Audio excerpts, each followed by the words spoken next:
Material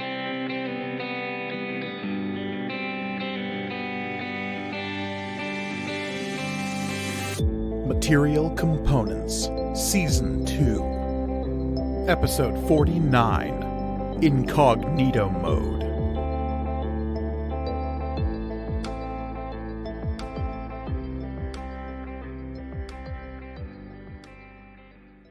Greetings and welcome to Material Components, the actual play RPG show all about a galaxy of magic and the adventurers who live there. I'm your humble dragon master, Mike Gargoni, and joining me, as always, are my stalwart adventurers. Hey adventurers, thanks for being here.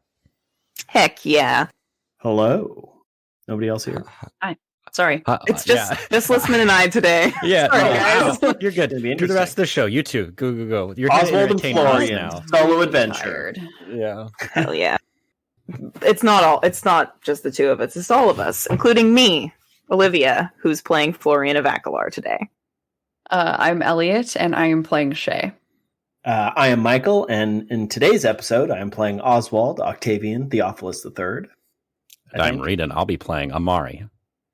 Indeed. And of course, before we begin today's session, I have to ask the same question I ask every time, and that is, Reed, do you remember what happened last time? Heck yeah. We haven't gotten to hell yet, so we'll save that for when that actually happens. Not this season.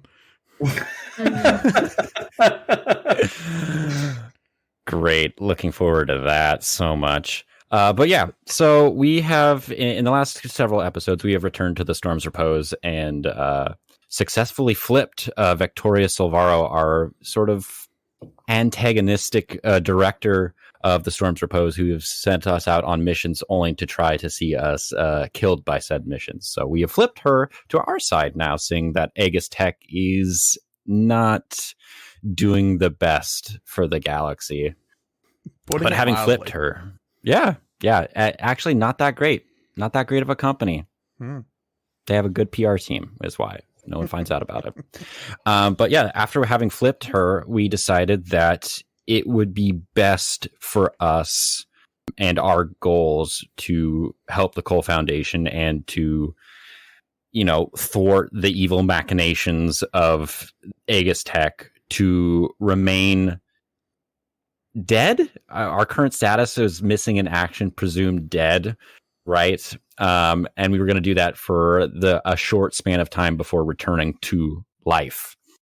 And given that we have a short span of time to kind of do whatever we want, we decided we would go check out a nearby planet that actually houses one of the secret, not moon bases, but facilities. I don't know if they're considered like black sites or anything to that degree, or just secret bases of Aegis Tech. Mike, what was the name of that planet? I remember the Teoshin. Yes. Teoshin is the name of the third world of the Noku system. Yes. Right. Which we know is an icy planet, right? There are oceans, but they're deep under an ice layer, right, Mike? Correct. And you also know that the Ice Age brought on by over-industrialization and runaway greenhouse gases that occurred on the planet of Noku resulted in the burying of ancient cog tech, which has, at least some of it, been excavated and transported to this secret Aegis Tech facility in order for Aegis Tech to study this cog tech in association with the mysterious Project Chimera. I'm sure they mean well. I'm sure they're just here to help. All signs point to them not meaning well. Yeah. Wait, were you asleep for the PowerPoint? I was. Yeah. No, I've never actually seen one of Oswald's PowerPoints. That is my scheduled nap time. Well, if you'd like me to demonstrate, everybody draw penises on his face. Really hard to do with fur. Yeah. Okay. Then you shave into his fur. Oh, no! You shave the penises. Okay. It's like college all over again. If we could go the rest of the podcast without using the phrase "shave the penises," I think we'll be better off for it. Yeah. This is that premium content that I was you going to say, want, no, we Mike. have to sneak the phrase into every episode now. Yeah. Sneak that phrase into Yeah. something. It's so subtle. I'm saying it takes skill. Yeah. Mhm. You got to say it really fast. We set the bar so high for you, listener, and I'm sorry. But yeah, anyways, to kind of infiltrate the secret base on Teoshin, we have devised a very loose plan of posing as inspectors, a surprise inspection, and we're going to hopefully be utilizing Kala's expertise and Shay's expertise to craft an illusory spell to make us look more like inspectors of Aegis Tech, and hopefully have Kala generate us also some mostly passes, just like right? not like us. Yeah. Because we're very recognizable. Right. Also make you But we look like a need different outfits Leon. too. Yeah. So like, yeah, that's the plan. It's gonna go great. Maybe We I'll haven't make left you yet. look like an Urson, you know? That would, can you make? I would say, don't make me look like Duma. I No. almost said, make me look like Duma. I'm like, no, No. that automatically implicates him Yeah. in all of this. He's our fall guy. Yeah. No. But yeah, I texted this to Olivia earlier, but like last week I was like really like excited and on board about this. And today when I remembered that's what we were doing tonight, I was like, why? What are we doing? We could have just stayed We could home. have just chilled. But you know what? We said we were gonna do it, so we gotta Yeah. do it. It's fucking happening. But yeah, that's where we're at, and it's going to be great. And we're not dead yet, or I guess Yes. technically we're dead, so they Everything's can't kill fine. us. So what's the worst Yeah. that can happen? Yeah. Yeah, All right. So, for the purposes of game mechanics, we will say that you have exited your downtime now, and the mission starts now, despite the fact that you are still technically on the Storm's Repose. Because the first hurdle that this mission presents is definitely the way in which you are intending to falsify your bona fides to this secret ice base. Mm. You've said that you're going to utilize the help of Kala, and that is all well and good, but I do think this is going to require a role from somebody, if not multiple people, in terms of somehow concocting false documentation that you are, in fact, surprise inspectors working for Aegis Tech Solutions. and also, point of order: we haven't told Kala anything yet, have we? Oh, I okay. Or just assuming The that we missions- have? I was gonna I don't assume that we have because we Okay. don't need to role play us just saying all of the same stuff over again. Right. Like No, if it's the such mission good starts content, now, though. we can just like it's our fucking game. It's our podcast. We can just say, yeah, we told Kala everything. And she was anticipating that conversation anyway, so we can assume Yeah. that it has happened between episodes, as it were. And as we cut back now, we have your guy in the chair, who is in fact a tremendously talented cowgirl, who is named Kala, and she is cracking her knuckles dramatically, typing a few keys, and saying, "All right, let's make you into some Aegis Tech people." So I'm thinking that the credentials need to look believable. I don't know if there's like a way we can find a reference for some sort of Aegis Tech credential that we could reasonably copy. But the other thing I was thinking is that like if they tried to check on it, we may need to have some sort of Like we may need to falsified. exist records. in the database. Yeah. Yeah. So we would need to somehow replace any incoming and outgoing messages from this base and have it go to somewhere that we want it to go, so that any information they might get is actually coming from us as opposed to the sources they think it's coming from. Pull an Ocean's 11 on them. Yes, yes. Yeah, exactly. And Kala would say, Alternatively, the more difficult but perhaps more thorough way of doing things would be to insert false records directly into the Aegis Tech Solutions database. Yeah. The only reason I didn't suggest that is I feel like it would be really hard to hack a company that Far more difficult, yes. prevents other people from hacking stuff. Roll well, Kala. They at least will have the hubris to not see it coming, I think. Because who would hack them, right? Who would hack the hackers? Literally Exactly. everyone. Wait, that's not right. Yeah, Yeah. no, That's not it right. makes sense. No, wait a minute, no. If anybody managed to get into the Aegis Tech Solutions database, they would have access to countless login profiles from who knows how many people who use their security systems. That's Yeah. very true. It's almost There's like a lot. monopolizing stuff is like a really bad idea.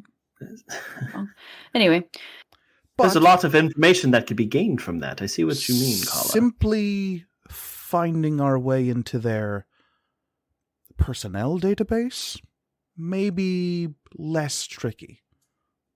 Still, way more difficult than attempting to reroute their communications to some secondary database. It's just one will stand up to scrutiny far more than the other. True. that's true. I mean, it's not like well, we have a week. Are we planning to stay the whole week at this place, or are we just sort of trying to get in and out? I say we be as quick as possible. Best not stick around. They'll figure it out eventually, I'm sure. I'd just rather them figure it out after we've left. Yeah. And so See, Kala would rerouting communication wouldn't stand up to as much scrutiny, but it would be harder to figure out who had done it. Even if we cover our tracks really well, they're a company that does data security, so they'd more than likely be able to retrace what we did if we hack the personnel system. if we're going with the first option, then I need to be with you on site to make sure this gets done, preferably in the Tiresian in orbit. Yes. Yeah. Do you I mean, it's have the good that it's time off got to do that? I could, I probably have some sick time, I think. Yeah, how is the Okay, sick time? and also like what? Hey, sorry to completely derail this whole thing, but like, Yeah. what are our bennies? Well, we went over the insurance policies, Mhm. stuff. That the package is really quite robust here. Health, dental, vision, but Yeah. life, $5 copay, very reasonable. Yeah. Ooh, Mhm. Oh, wow. Huh. You accrue, what would it be? Making this up right now. What's my ideal non-profit corporation giving their employees as bennies? Because Let's see. 0.33 per hour worked fucking blows. I will Oh, say, so yeah, I was gonna say for 1 to every 1. for every 40 hours worked, you accrue 8 hours of PTO. Damn. So Oh, you yeah. accrue a day per week worked. that would be fucking awesome. It's so. How sad is it that we're like, oh my god, that's incredible. Like, we're so broken, you guys. Yeah. I don't know. I get 3 weeks off a year, so I feel pretty good about that. But Technically, I do too. I just have to call out for 3 straight weeks. yeah,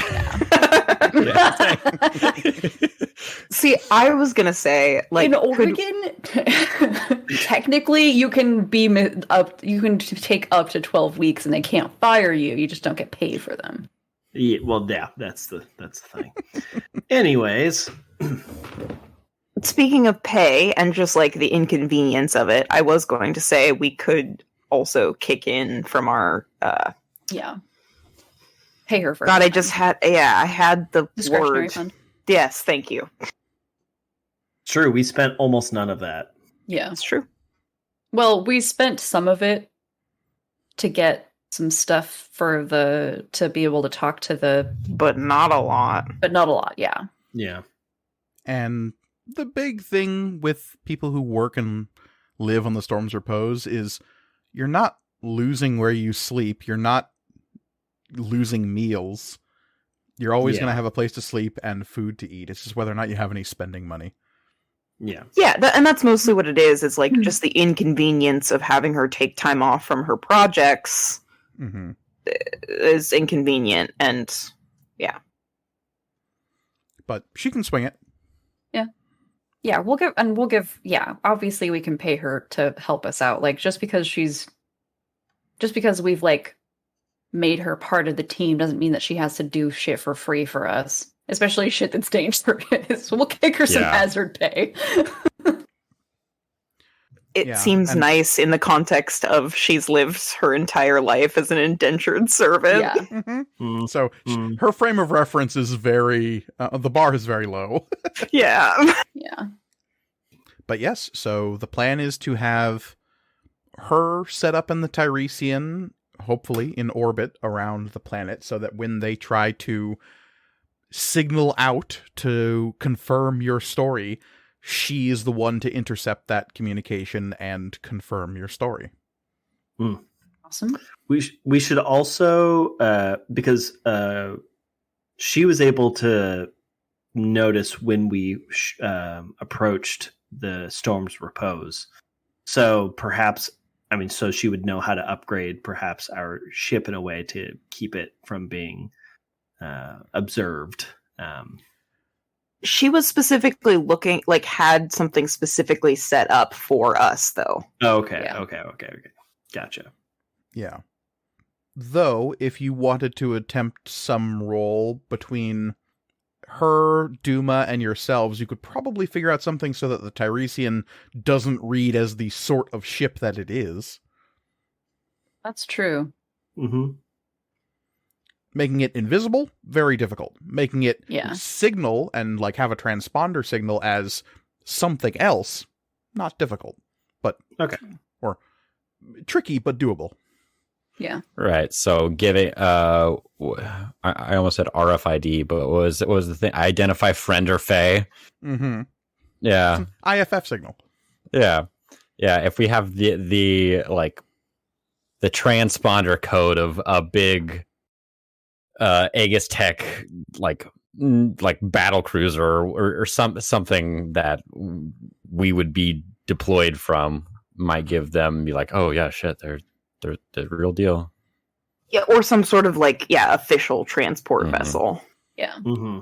Okay, so I've got 2 tasks that require roles now. We've got faking documents in terms of who you are and what you're doing there, and then faking transponder signals to trick people into thinking the Tiresian is something it isn't. So who would like to spearhead those roles?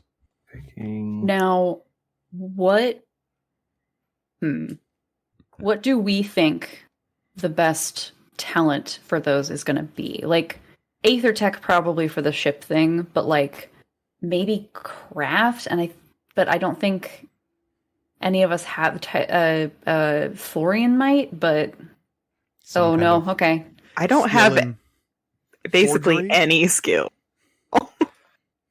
I would say maybe something in covert ops, because that seems pretty applicable. Yeah, I know you were a frontlines guy, but do you have any? It's like the 3rd class you take. Yeah, how to lie. I meant more like, do you have any reconnaissance experience where you might need to do something like that? But okay. Yeah, a little bit, yeah. So yeah, I could see covert ops, I could see craft, I could see maybe even Aether Tech still, though definitely a type of Aether Tech that I don't think any of you have ever displayed thus far. Well, design is my passion. Pilot wouldn't have anything to do with it, because that's like interacting with the machine and not kind of like spoofing an ID tag. Or could I bend that to my whim? I could say piloting might work for spoofing the ship's transponder signals. Yeah, I can see that. Cool. All right. So I have a specialization in that more than machine. So that, I don't know if I can do that Isn't or that- that. That's more to For do tux? with tux. I know it is. I'm trying to We're just calling you on figure your out how shit. Don't call me on my shit. This has how we get better rolls. It doesn't matter. I'm still gonna roll a fucking 1. If you had some kind of specialization specifically in, like, the Tiresian that had to do with that, then maybe. But more than machine is definitely something you've described it as the way you interact with your mech piloting. So Yep. Well, you called me on my bullshit, so that's fair. I guess this is part of the conversation, though. That's how this system works. So in that case, I've either got a D6 or a D6 in covert ops or pilot, because neither of my I have a specializations are D6 applicable. in covert ops. As do I. Would I be able to apply my new skill undercover for helping put some documents together that might look official?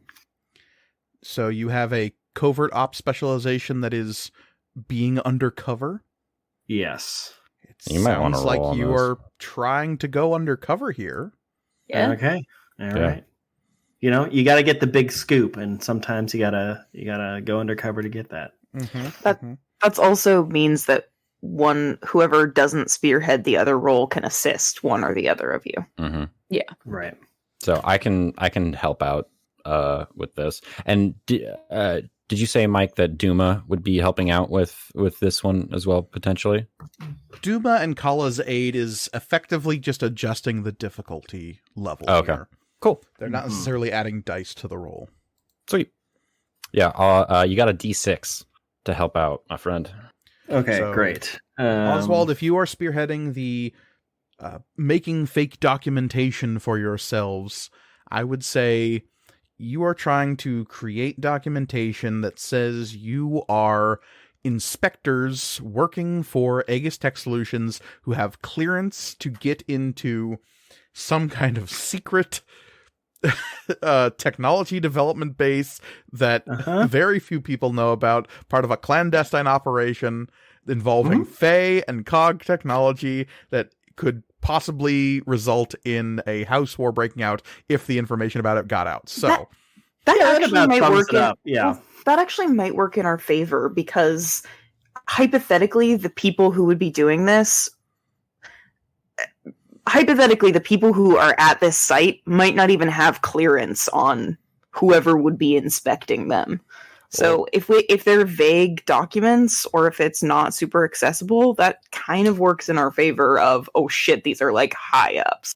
Well, yeah, and the fact that we already have knowledge that it exists lends us some sway in the sense that, oh shit, they actually know what's going on here. Yeah. Like, we could, the first words out of our mouth could be, we're here to evaluate the progress on Project Chimera, and they could just be like, oh fuck everybody, oh fuck, it's a surprise inspection.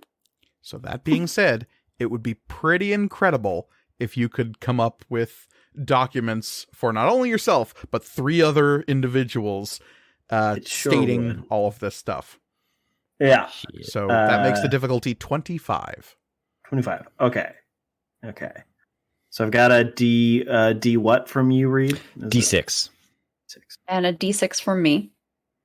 Great. Okay. I am going to spend 1 aether to use my mastermind trait. I'm going to funnel my aether and focus my mind as I work.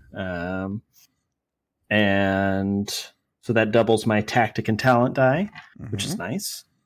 And then I'm also, I think I'm going to pump some aether into this as well.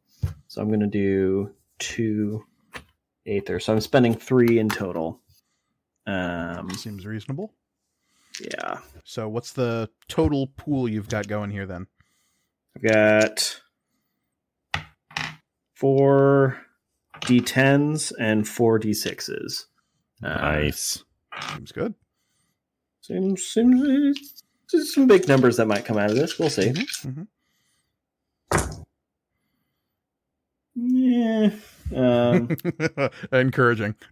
Yeah. A lot of these. Well, actually. Ooh, 26. Ooh, mama. Yeah, a lot of those D10s were on the lower side, unfortunately, Oof. but enough die rolled, Okay. You put together documentation based on some quick searching around the metanet. You can kind of do some guesswork as to what like employee IDs for the Aegis Tech Solutions looks like, and there's a couple of creative flourishes that come along with, well, these ones have to look important and people who know about top secret stuff. I think it's very much like the scene from Parasite where they're putting like the credentials together, or I think it was like what was it, like a degree or a diploma or something. It's like, okay, there needs to be like a slightly translucent holographic image in the background that looks very official, and the text all has to be like very like a very I found the right font for it, Yeah.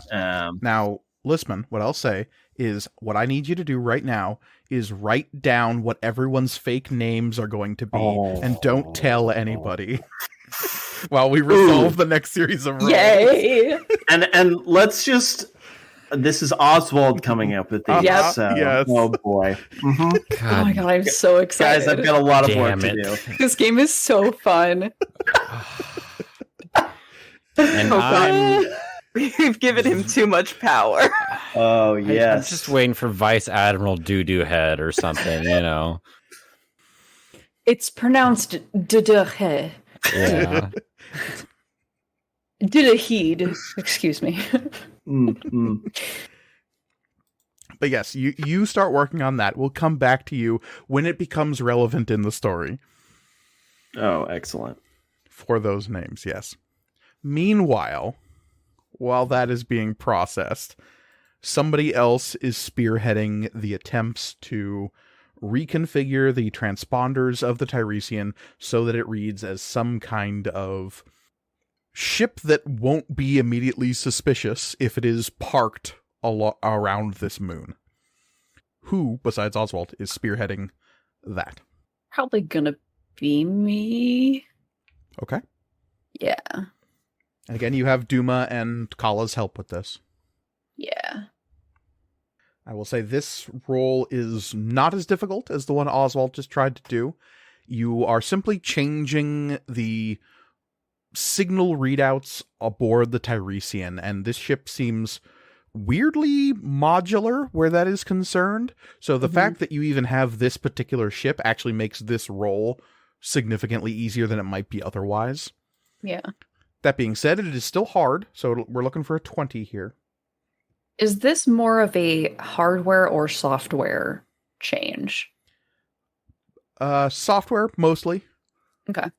So, probably gonna have to use Aether Tech.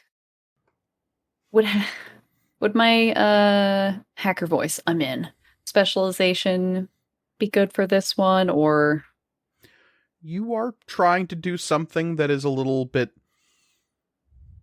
extra legal with how this ship. You're doing some aftermarket additions to the ship, so yeah, I could see an argument for your experience as a hacker coming into play here. You're Okay. changing the license plate, as it were. Okay.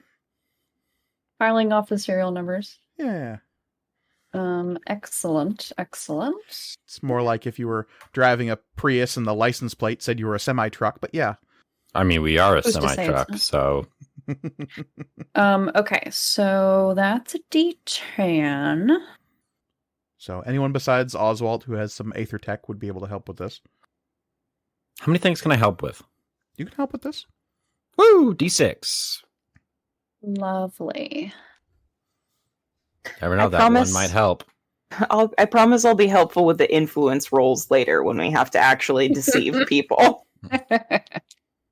Fair enough. So what are you piling into this dice pool here, Elliot? So, and this seems like a clever thing to me.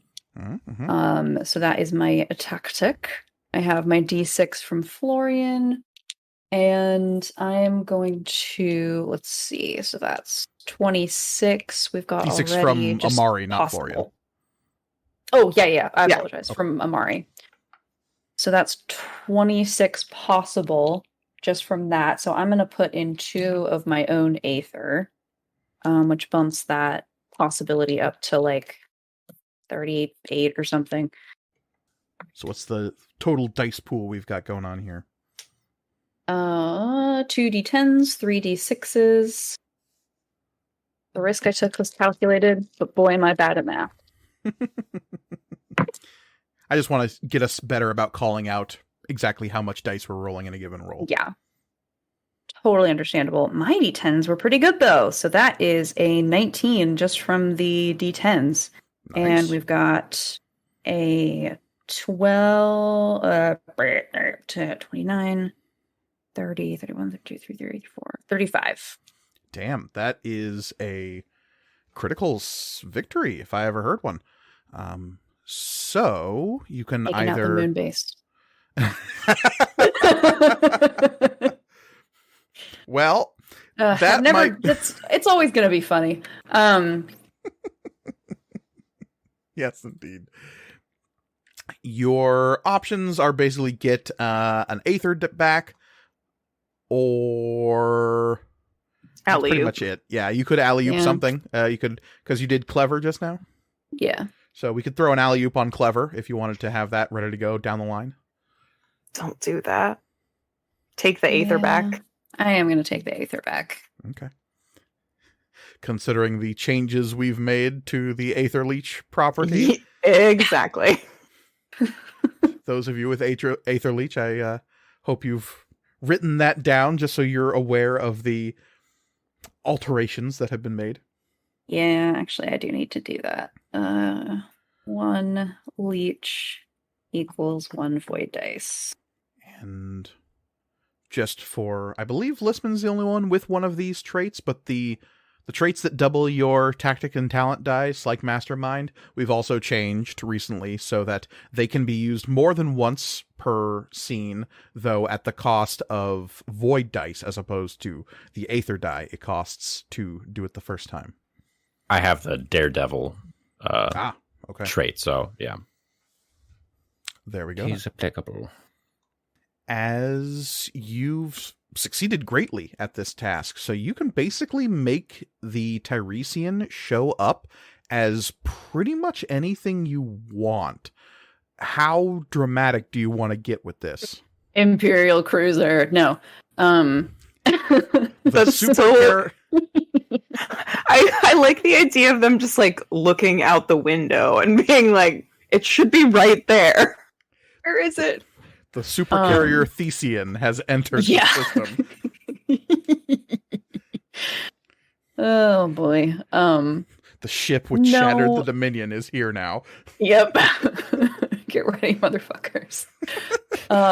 New cloaking tech is insane. Be afraid. Yeah. God. No, I just, I want it right. We talked about like having it look like an official like transport, like business transport or something. Mm-hmm. So luxury cruiser. Yeah. It is now tagging as a Aegis Tech luxury cruiser of something you would see the nobility being ferried around in. Yeah. Okay, very good. The Octavian. The Octavian. Wow, that's don't give him that power. On the nose. Well, considering the head of House Silvaro is named Octavia Silvaro, yeah, that would be a. Oh, maybe that is a little too. It was the first Roman. Octavius was the first Roman emperor that came to my head. Claudius. Okay. I thought Octavian. Google. Who was the worst Roman emperor? It's probably Nero. Yeah, that's also a little too on the nose. Yeah, exactly. The Caligula. Never mind. I was just about to say. I was like, we all know who the worst Roman emperor was, don't we? Name me the emperor who made a horse a senator. who stabbed a river because it insulted I was him. just about to say, who was like, hey, go fight the ocean. Fuck that guy. But see, where y'all see the worst emperor, I see the most entertaining. No, honestly, I love Caligula. Yeah. But A more obscure one is Maximinus. I like that. personal fan of Hadrian myself, but that's because I'm a big fan of walls. Yeah. Okay. He didn't show up on the top 5 list though. That's well, it's because he was built very a low wall. key in terms of an emperor. He was a lot of like systems and like road repairs and like building Aqueducts. shit. Yeah. As far as emperors go, he didn't make a dramatic flair of it. He wasn't stabbing the ocean. He was an infrastructure guy. So that was what was the name again? Sorry, I was off my Hadrian Maximinus. kick. Maximinus. Running out of room to write things down. Another journal, Mike. Oh, I just meant on this page. I've still got plenty of pages in this particular journal. Okay, so the now tagged Maximinus loaded up with operatives from the Aegis Tech Solutions Secret Investigations Board or Surprise Investigations Board. I guess it's up to Oswald. No one expects the Surprise Investigations Board. So if Oswald can Quality come up control. with quality control, sure, your QI or QA, quality assurance. Quality assurance officers. Yeah, we are the QAO. As you put all this together, there's a nice little montage of you hacking things and transposing holograms into the backgrounds, and that classic scene of putting the picture on top of somebody else's picture on an employee ID. During this time, this isn't going to require a roll per se, but Shay figuring out what the alterations to the people you'll be traveling with will be using your illusion magic, so figuring out precisely what changes you're going to be making to folks and how it's going to help mask them, and you kind of have to help Oswald with the pictures of people while you practice that, because you want the pictures and the IDs to match up with the actual illusions you do. Yeah. Otherwise it could get real But not awkward real exactly, quick. right? That would be too obvious. Like, oh yeah, I got a haircut recently. So it's that uncanny valley thing of they only had the one portrait image of the character, and so that's what always shows up in every single dialogue scene. It's before they got good in Fire Emblem and actually had like different facial expressions for everybody.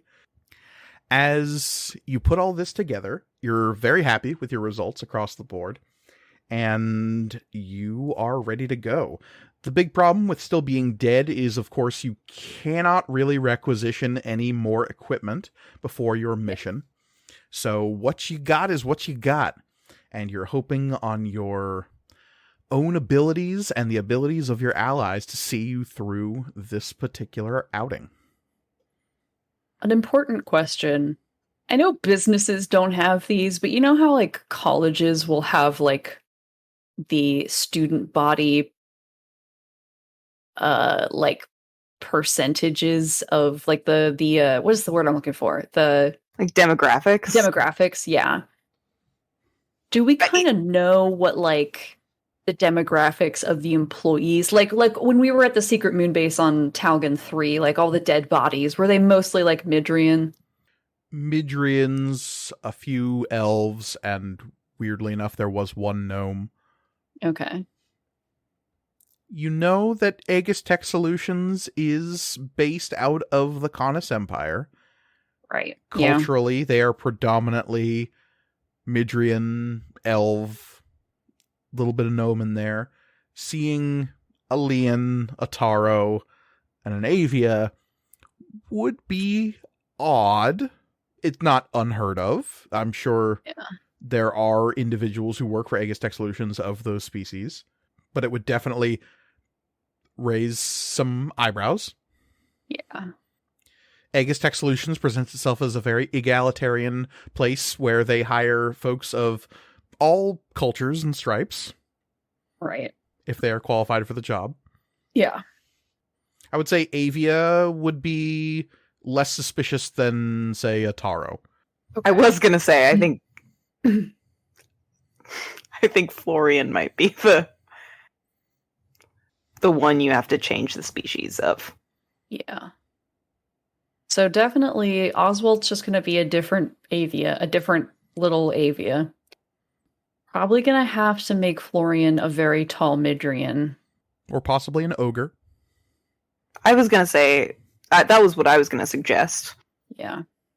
That would that also be odd though, because like an Aegis Tech employee who can't interact with Aether. Not necessarily if they were like on security detail or something. I was just about to true. say, like, if they were, from what we know of ogres, they'd probably be like the security person. Okay. So Florian, ogre. You just cannot forget that though. Note to Florian, do not open doors. Do not open any doors. I mean, Yeah, I usually just rip them open, so it's fine. This is true.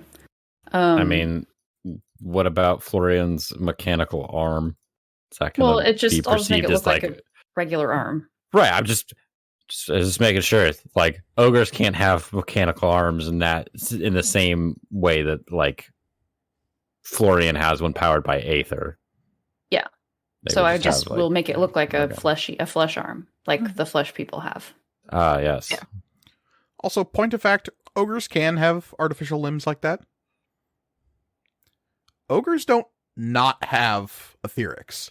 There is still Aether in their bodies, and like they have etherics. It's just all internally focused. Which is good, because that's what Florian is too. So. But yes, you should, because this thing is janky looking. Yeah. So Amari, what do you want to be? What you want to be? You want to be? I get a choice. Yeah, I mean, like as long as it's not me turning you into a Taro, because I just had to like solve that problem. Dang, I was really hoping to be a Taro. No, you just make me just, I don't know, zhuzh it up a bit. Okay. Yeah, just don't make me like purple or something. I don't know. Yeah, I don't think they Make have... him not like an incredibly recognizable fellow who but we just run like, into. Do you want to be like an elf for a day? I don't know. No. Okay. So Florian security, Oswald, like I'm an engineer, obviously. Oswald is are you like, should you be like R&D or something? Why would any of you have a role like that if you're secret inspectors? Mm-hmm. Yeah. Oh, that's true. Okay. So Florian security, the rest of us are just inspectors. Like, what's our? I don't know. We could just make it up as we go, I guess. Mm. We're all just all on equal footing. We don't have to tell people shit. We're here to inspect. Ignore us. Yeah, like honestly. We're just here to observe. Mm-hmm. Take notes. Again, that adds to the verisimilitude of us being, super secret, fancy Assholes. Yeah. Yeah. Okay. All right. Great. So, with all of that put together, you gather up everything, including your allies, and head back out from the Storm's Repose. Leaving via your secret docking bay, it is easy enough to just slip on out of here. And it is a quick jaunt, using sublight speeds to get out to the third planet of the system. The trip will take you a couple of hours. As you are moving, it is time to get your story straight. Oswald, what names have you supplied for your friends? All right, you guys ready? No. Worked real hard on these names. God. So obviously Oswald is Javier Caliente. Yeah. Florian, you are Rick Danger. Shay, you are Jackie Dustfinger. Oh, great. And Amari, you are Melbert Dinklescrum. Thank God it wasn't Dinklestrom. Axel Almondito. Mr. Dinklestrom, if you're nasty. Yeah. Yeah. If Oswald didn't revere, like, obviously he doesn't want to put Axelom and Dito on blast for this, but I did briefly consider naming you Axelom and Dito, but you know. Okay, so keep in mind, those are the names that are on your IDs. If you are asked, if you are asked by people aboard this secret ice base, that is the names they will know you by. And those were Javier Caliente, Rick Danger, Jackie Dustfinger. Uh-huh. But you can call me Jacqueline. Yeah. Because we're not friends. Exactly. Oh yeah, Jacqueline Dustfinger is actually what would be on. But weirdly enough, just Rick Danger. You know, it's not that. It's not short for anything. It's just Rick Danger. It's just Rick. Wait, is Rick Danger the whole name? Like one name, Rick Danger?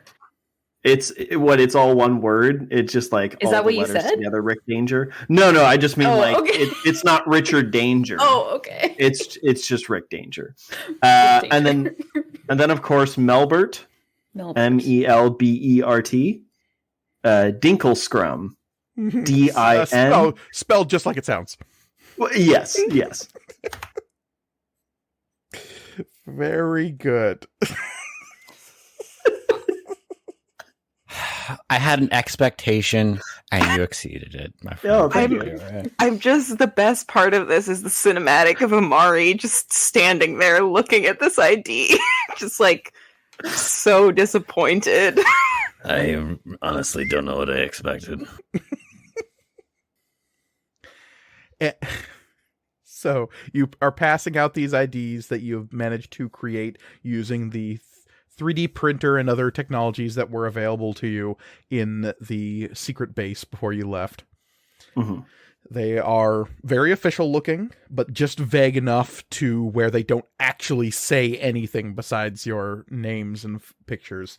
And the Office of Secret Inspections, or whatever the official title is you came up with. Yeah, what did we come up with? I was name generating. Was it like quality assurance or quality assurance officers? Yes. Yeah. I still think our titles should be inquisitors, though. I mean, it's the quality inquisition. That is an official branch within Vorpal Corp. The loving and caring arms of the Vorpal Corp Quality Inquisition is always there to make sure that the quality of your items is tip-top across the galaxy. Vorpal Corp, the leading brand in everything. Or else. It's amazing. The commercial's always cut before they get to that last part of the commercial. Mm-hmm. That's only in the in-house training video. Mm-hmm. So you are members of the quality assurance officers. All right. So obviously, my father was a gnome, given my last name. So that's fun. Oh, boy, it's a family name. And yet you're a Leon. Adopted. God, I hope nobody asks. Yeah. Approaching the base takes a couple of hours. On your way there, Kala is running system check after system check. She has a nervous energy about her. And you realize that this is the first time she's been, like, taken out on a mission. Woo! There was everything she did with you back on Asclipsis, and that was very high stakes at a certain point. There was that small riot she helped and cause. The fire. And when you say "and the fire," she just stares into the middle distance. Actually, because I was thinking, I was thinking this, but I think what Shay actually says is something along the lines of, "Hey, don't worry, we're not even going to start a fire this time. It's fine." Again, that's just stare into the middle distance and the soft sounds of shouting and breaking glass in the background. And point of fact, she was across the street observing that riot breakout. Yeah. It's fine. It's a whole street of distance between her and the riots. She was the one who alerted you when the building actively caught fire. Yeah, that's great. That's true. Thank you. And so, yeah, she's actively bouncing back and forth between nervous excitement and just the awe of, holy crap, I'm in space, still hasn't quite worn off with her. Right. And there's something charming about that for most of you who have spent your whole lives bouncing around in weird places in space. Or at least much longer than her. Yeah. Duma is sort of like adjusting himself in his seat. And it seems like he's like trying to find a comfortable position and can't quite find it. And when asked, he would say, I do not know how people flying fancy corvettes should fly. Is it like low back or uptight and straight? Definitely only one hand on the controls. That is dangerous. Exactly. Oh. And so yeah, he's trying to figure out how to fly casual. Mm. Duma, just fly like you normally would. Okay. It like well, I don't think of you as this way, but like essentially for this mission you are a chauffeur. So that's what you're posing as, essentially. Okie dokie. Yeah. A to B. That's all I gotta do. Mm-hmm. Straightforward, no questions. Yeah. Duma did a little bit of this during flight school. You know, pay the bills. Yeah. I forgot about the chauffeur thing already, and I was just like, fly A to B? Like, you do that literally all the time. That's what you do. Yeah, but Duma does it with class. Damn right he does. Yeah. Amari, how many guns do you have on you? Oh wait, no, fuck. Never mind. Just forgot again that who I'm posing as. Just kidding. Big ass knife it is. Mm-hmm. I was just about to be like, oh, I should show up strapped, and then I was like, that would not make sense. So big ass knife for inspection purposes. Yeah. Well, security. For instance, yeah. Yes. Yeah. I don't know what the aesthetic would be for a black site inspection team, but maybe having like a pistol wouldn't be out of the question, especially if we're there as some sort of authority. Yeah, a sidearm. Yeah. Of the interactions, and Amari would probably be the one to know this, that you've had with like higher up corporate officials, seeing some of them armed from time to time, especially in dangerous situations, isn't unheard of. Mm-hmm. Okay, and I mean, in that case, I'll take a pistol. Speaking of aesthetics, are any of you changing your outfits, or is this something you're hoping the illusion will cover? Oh. Great question. Was hoping that the illusion would cover the outfit thing. Yeah. It certainly would be more convincing with the actual outfit. Yeah. Shay definitely changed their outfit because they did bring a lot of clothes with them for the original mission. So like, yeah, I can find something that I can throw together that looks, it's all black and it looks corporate-y. Mm-hmm. Yeah, because we've seen a number of, we've at least seen some individuals who are sort of higher up as far as on the corporate ladder. We sort of know. I don't know if it's like a suit or anything, but it's like something pretty, I don't know. You could always ask Silvaro. Very true. I don't know if she's got any. Her being outside of the family in the capacity that she has been, I don't know what sort of knowledge she would have, but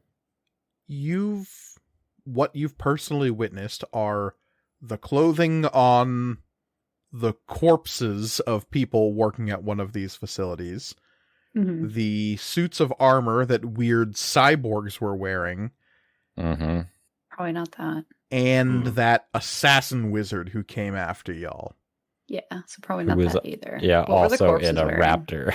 Yeah. The corpses were mostly like scientists, though, or whatever. Correct.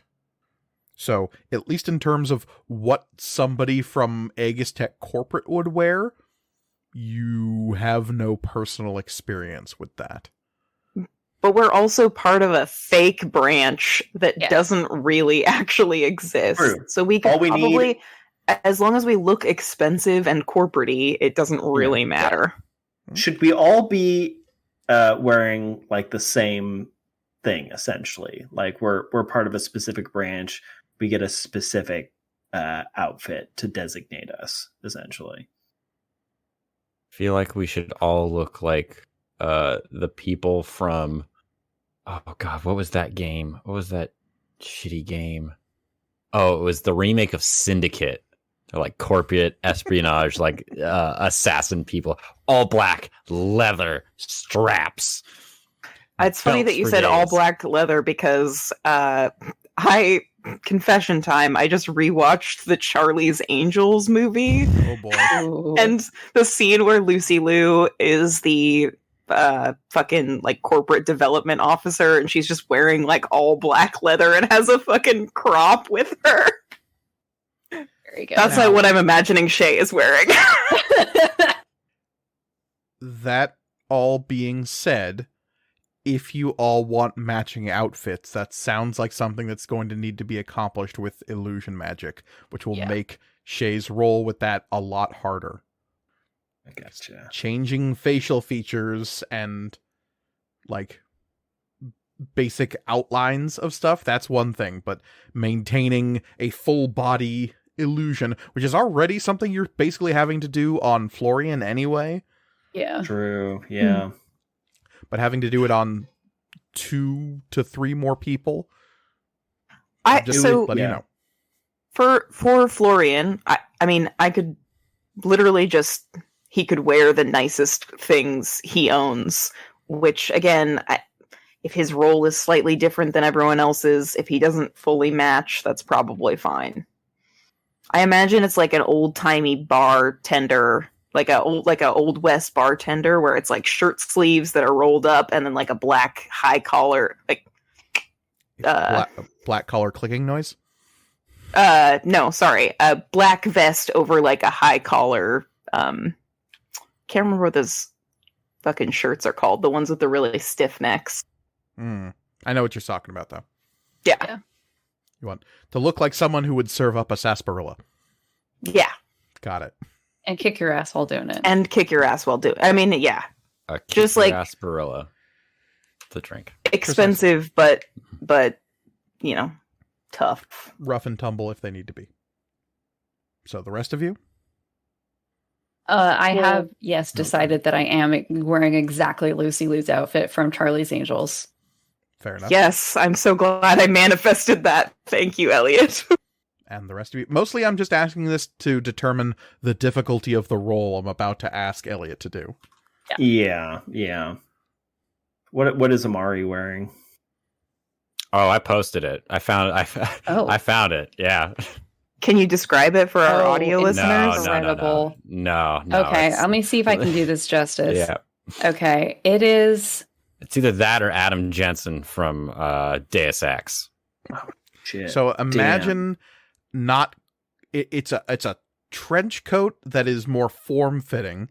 It comes out with some like sharp shoulder pads down to a full gauntleted jacketed gloves of some kind. Yeah. There's jack boots that go up to the knee that are then accompanied by thigh pads of some kind that are held down with leather straps. And there is a belt with enough pouches to make Cable from the X-Men nod appreciatively. And the belt is over the trench coat, which is important to note. Yes. You know what's really, really good about this is that implication is that Amari already owns this. Yeah. Yeah, totally. Yeah, because we can't requisition anything. Correct. So here's a problem that Oswald is going to run into. He owns one article of clothing that he wears constantly. Yeah. Oh, I'm probably God. listen. And it's I brought more a technicality than. I is brought why half he my wears it. closet. It's going to take us a couple hours to get there. I'm going to Project Runway you a little black leather vest or something. I know this isn't Project Runway, but designers make it Yeah. work. Designers. I'm gonna need a craft roll. Yeah. Do it. That's about what I expected. And I don't know why. I said that as Elliot, and I could probably do that because I probably have like a D10 in craft as me. But Shay has nothing in craft. And I did say I'm gonna Project Runway it, so it's gonna have to be a swift roll.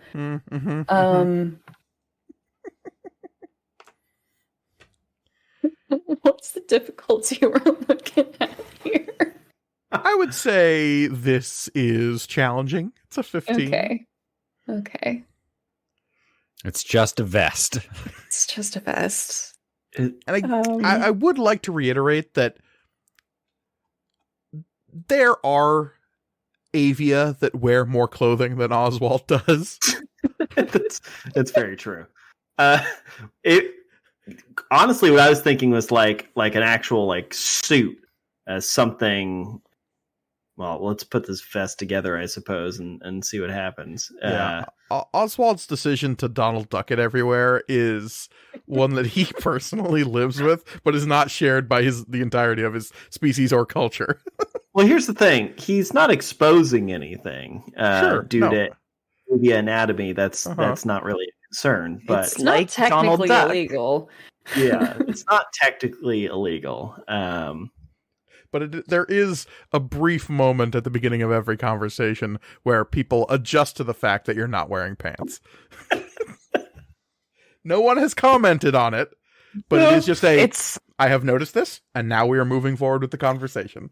It's lucky that he's so short, so it's easy for people to avert their gaze. Yeah, literally overlook him. They do the once down and up, and just like, it's fine. It's actually fine. I was worried for nothing.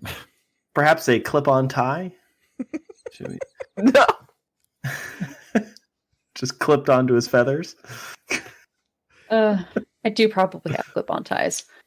Okay. I'm going to put 2 Aether dice, 2 Aether into this. This is very important. Because I can't succeed Honestly, with just the D8. No, like honestly though, this is a good roll to roll void dice. It's very funny. Only the power of the void. You could just spend 2 void dice and succeed.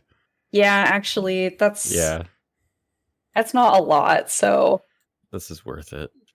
We summon the void in order to clothe Oswald. Only the void has that power.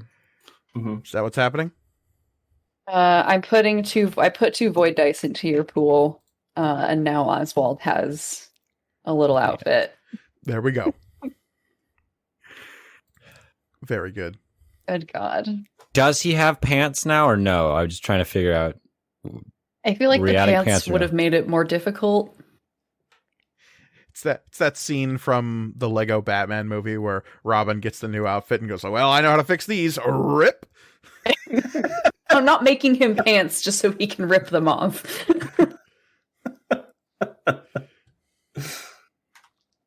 I mean, I don't necessarily want to, stand out any more than I already do. And the fact that Oswald is the only Avia that I can think of that doesn't wear pants, I don't know.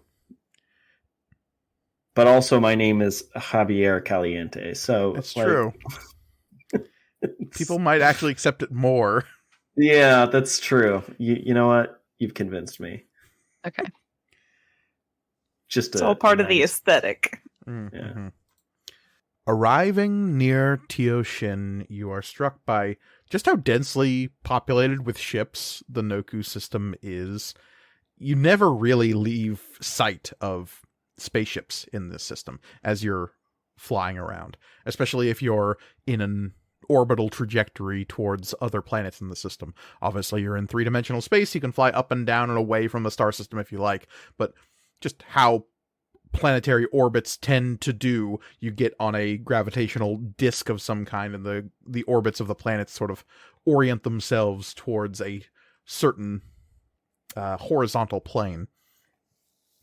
And there is some up and down there, obviously, but not dramatically enough that you start looking like an atom or something. So, as you're flying through this system, there is a tricky moment in which you have to find a spot where you activate this false transponder when you're outside the visual range of any given ship, but not close enough where it suddenly looks like you, on somebody else's signals, one ship transforming into another. Yeah. Might stand out a bit. We're a full-blown transformer.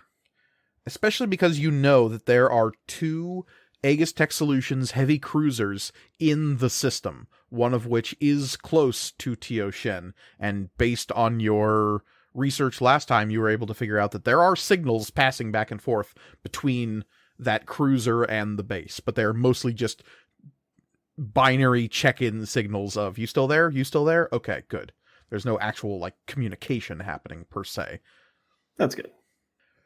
But when you enter the proximity of that cruiser, this is the first test of your false credentials, both shipboard and personal. And as you're flying close and that ship enters the proximity of your sensors, you definitely sense this ship way before they do, so you know what's coming as you enter their scanner's proximity. And this is the hold your breath moment of, is this going to work? As you're flying past the proverbial Star Destroyer on the way to Endor.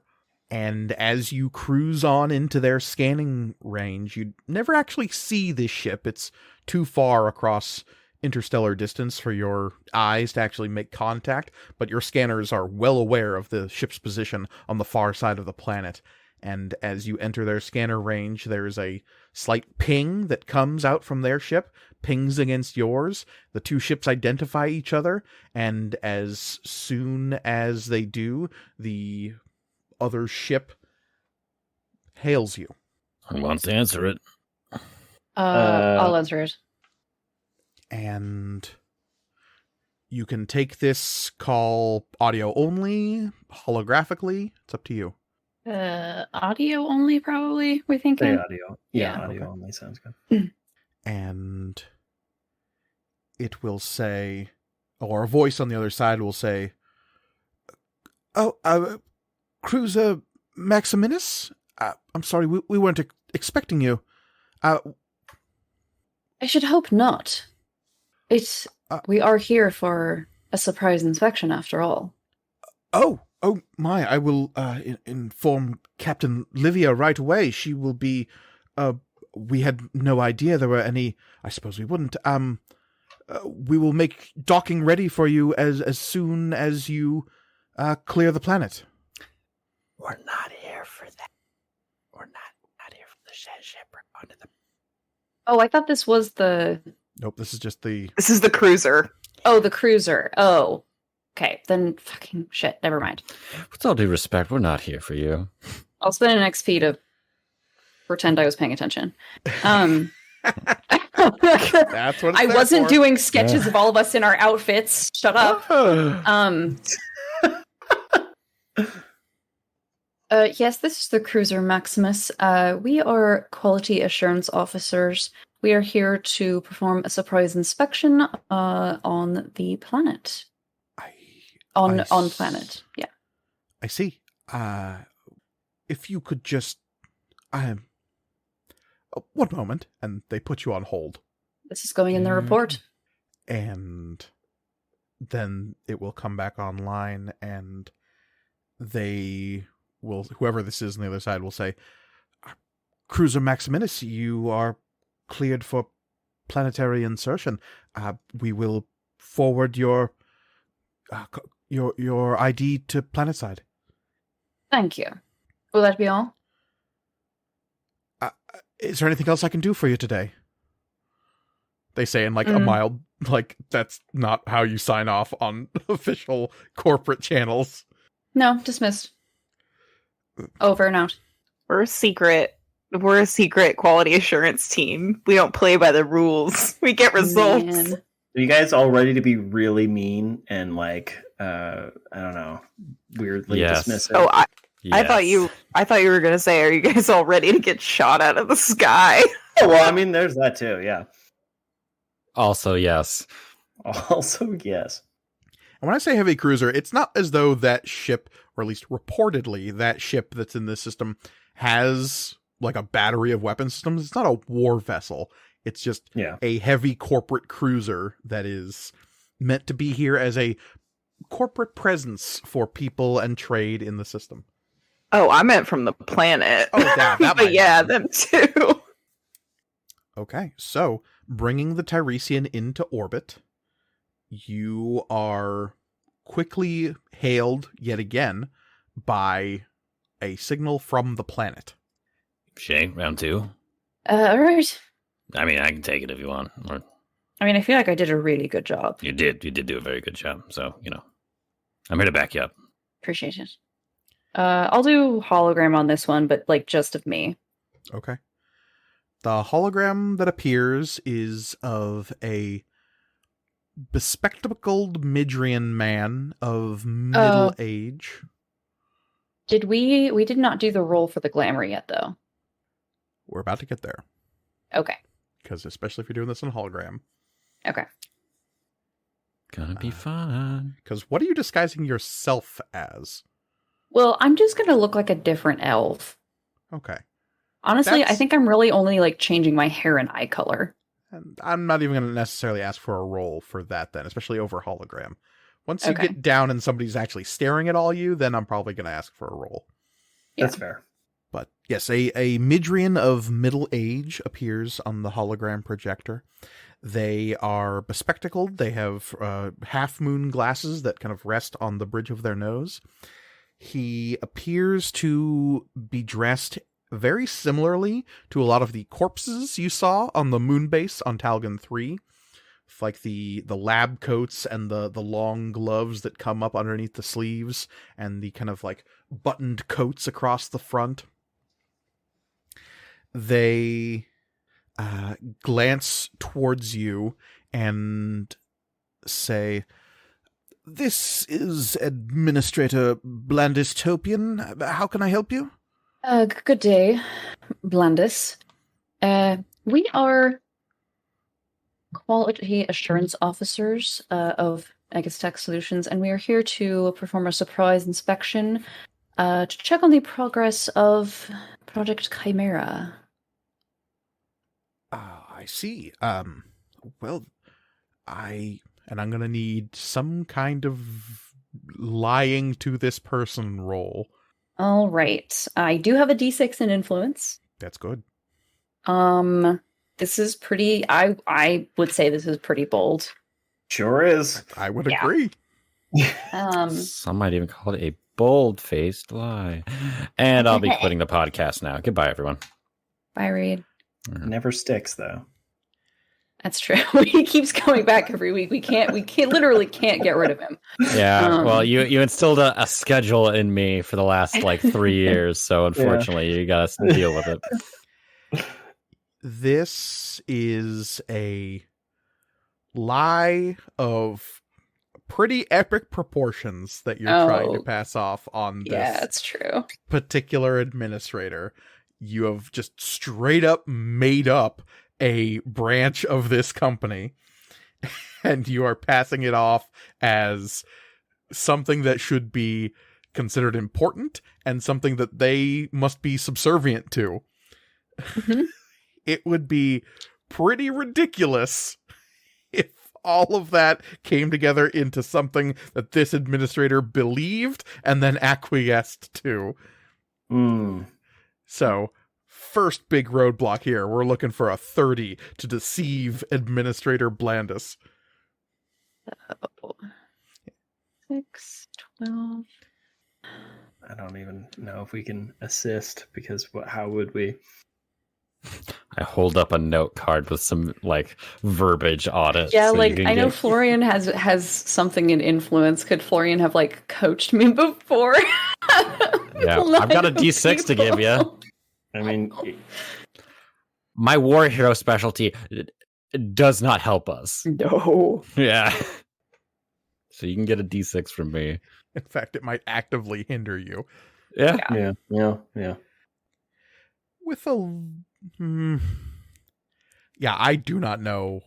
Active participation in helping here, I think, is... Unless somebody can come up with something creative that they're doing right now.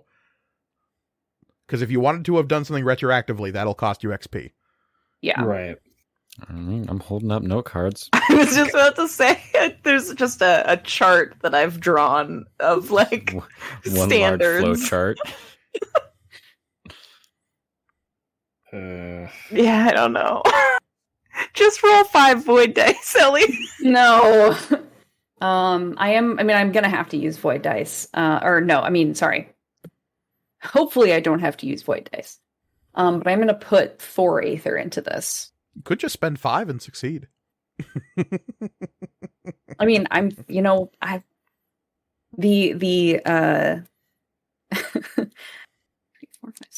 Yeah. I only have enough to possibly get to 36. So like we're probably gonna be rolling some void dice. And remember, we have changed the rules vaguely on void dice, and by vaguely I mean a very specific rule has changed with void dice. If more than 3 void dice are spent on a single roll, you take a condition. Right. Okay, so I'm going to roll my tactic and talent separately. I'm rolling the Aether currently. Okay. What's the total pool you've got going on here? Basically 6d6. Okay. Oh, yeah. Whoops. Okay. Suppose I so could have used my that's undercover 85. skill. Oh, yeah, we're definitely here. Oof. Only a one on only one of the tactic and talent die. But let's see. It's not very good. That's 10, 16. 16 is the total you've got there? Yeah. Take the failure and get an XP, or... Yeah, like, hey guys, we're going home immediately. Failure right out the gate. Sometimes that happens. Yeah, but how do we, unless somebody else like takes like control of this combo, I don't know how we would even move forward if not succeeding. We disguise the ship as a different luxury cruiser and just do an orbit. We're the super inspection team. The first one was a test, and you passed. Congratulations, you passed. So what you doing, Elliot? I'm going to roll 1 void dice, and we'll just see how this goes. Okay. I have preemptively. It's only a 3. Cool. So cool. 19. 19. We need 10. Well, 11 more. 11 more. 11 more, yeah. You could get that on 1. You could just get a 12 right now. Just get a 12. Do it, you piece of shit. In for a penny. Alternatively, you could just spend 5 void dice right now and automatically succeed.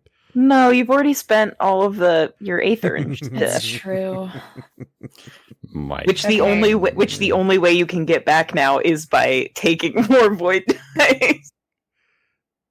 I like these new rules. I see your tricky ways.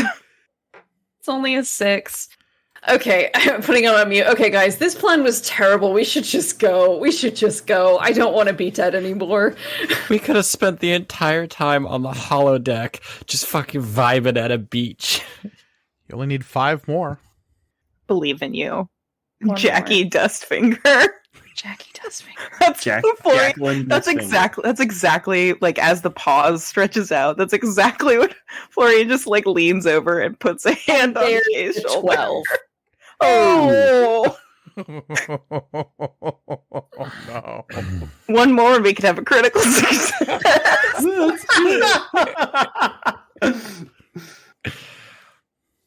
So, So do I take a condition, or is it more than 3, or is it 3 or more? 3 or more. Yeah, okay. Flustered. Yeah, very good. Yeah. That's fair. Yes. The administrator will pause for a moment as you rattle all this off, and then he will glance down at something and nod and say, I apologize. We didn't realize you would be arriving. We will clear you for... are you landing your entire cruiser? Are you bringing a shuttle down? How should we prepare for your arrival? I don't think it's necessary for us to bring the entire cruiser down for what will hopefully be a short inspection. Of course, we will prepare the shuttle bay for you then. Thank you. Broadcasting coordinates and docking clearances now. Excellent. We'll see you shortly. Very good. And you get the last little bit of a panicked expression on his face as he's like turning and looking away from the hologram before it cuts off. And it's at that point that the rawness in your stomach begins to twist and knot, and you release this tension of, ugh. That sucked. You did very good. Yeah. Mm-hmm. Well done, Agent Dustfinger. You guys, we didn't come up with a party face. This is the least balanced party. None of us have charisma. But here's the thing. The first call went great. So we're just like, let's stick with that. And a competent person. Damn it. This is the one that requires the big old lie. I mean, I've got some stuff, but yeah. All right. So, leaving the Tiresian in orbit with Kala, she will confirm that they are looking. They've already started checking your story, and she is already intercepting their communications. Excellent.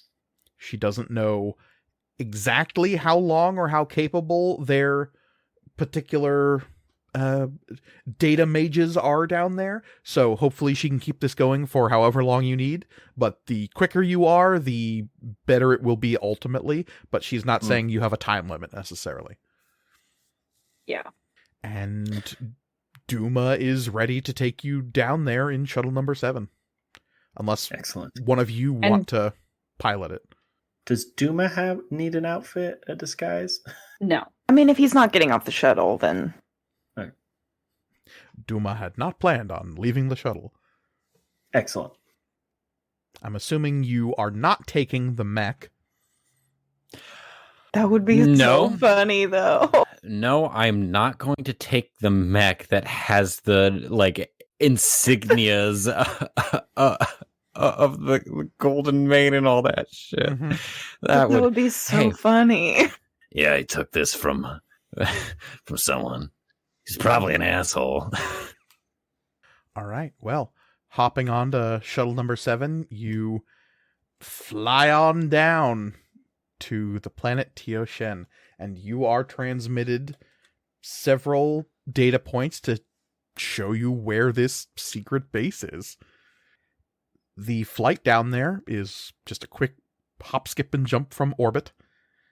You are directed towards... There are no continents on this planet. It is all just a big ball of ice. You're aware that there are sublayers to this planet where there's liquid water beneath the ice in certain locations, but from at least a flyby, this place it all looks the same. It's just a big ball of white and really turbulent weather conditions as you're flying. This planet is cold. The atmosphere is not hospitable. It is not recommended that you leave the shuttle without a spacesuit. And you are directed towards somewhere near the equator and you find yourselves flying basically directly down at a certain point, and Duma is just following the instructions that the flight path was given.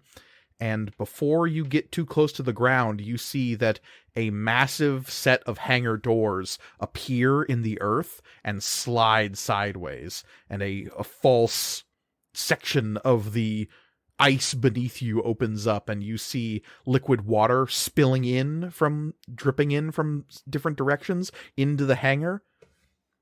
And so it seems like just below the levels of ice is where this base exists. So it is technically underwater. Cool. And you come in for a landing. And it is weirdly familiar as you come into the hangar that you land in here. You're coming in from a different direction. The orientation of the hangar is different, but the actual layout of the interior is precisely what you remember from the hangar on Talgon 3 that you initially entered in that chunk of Moonbase.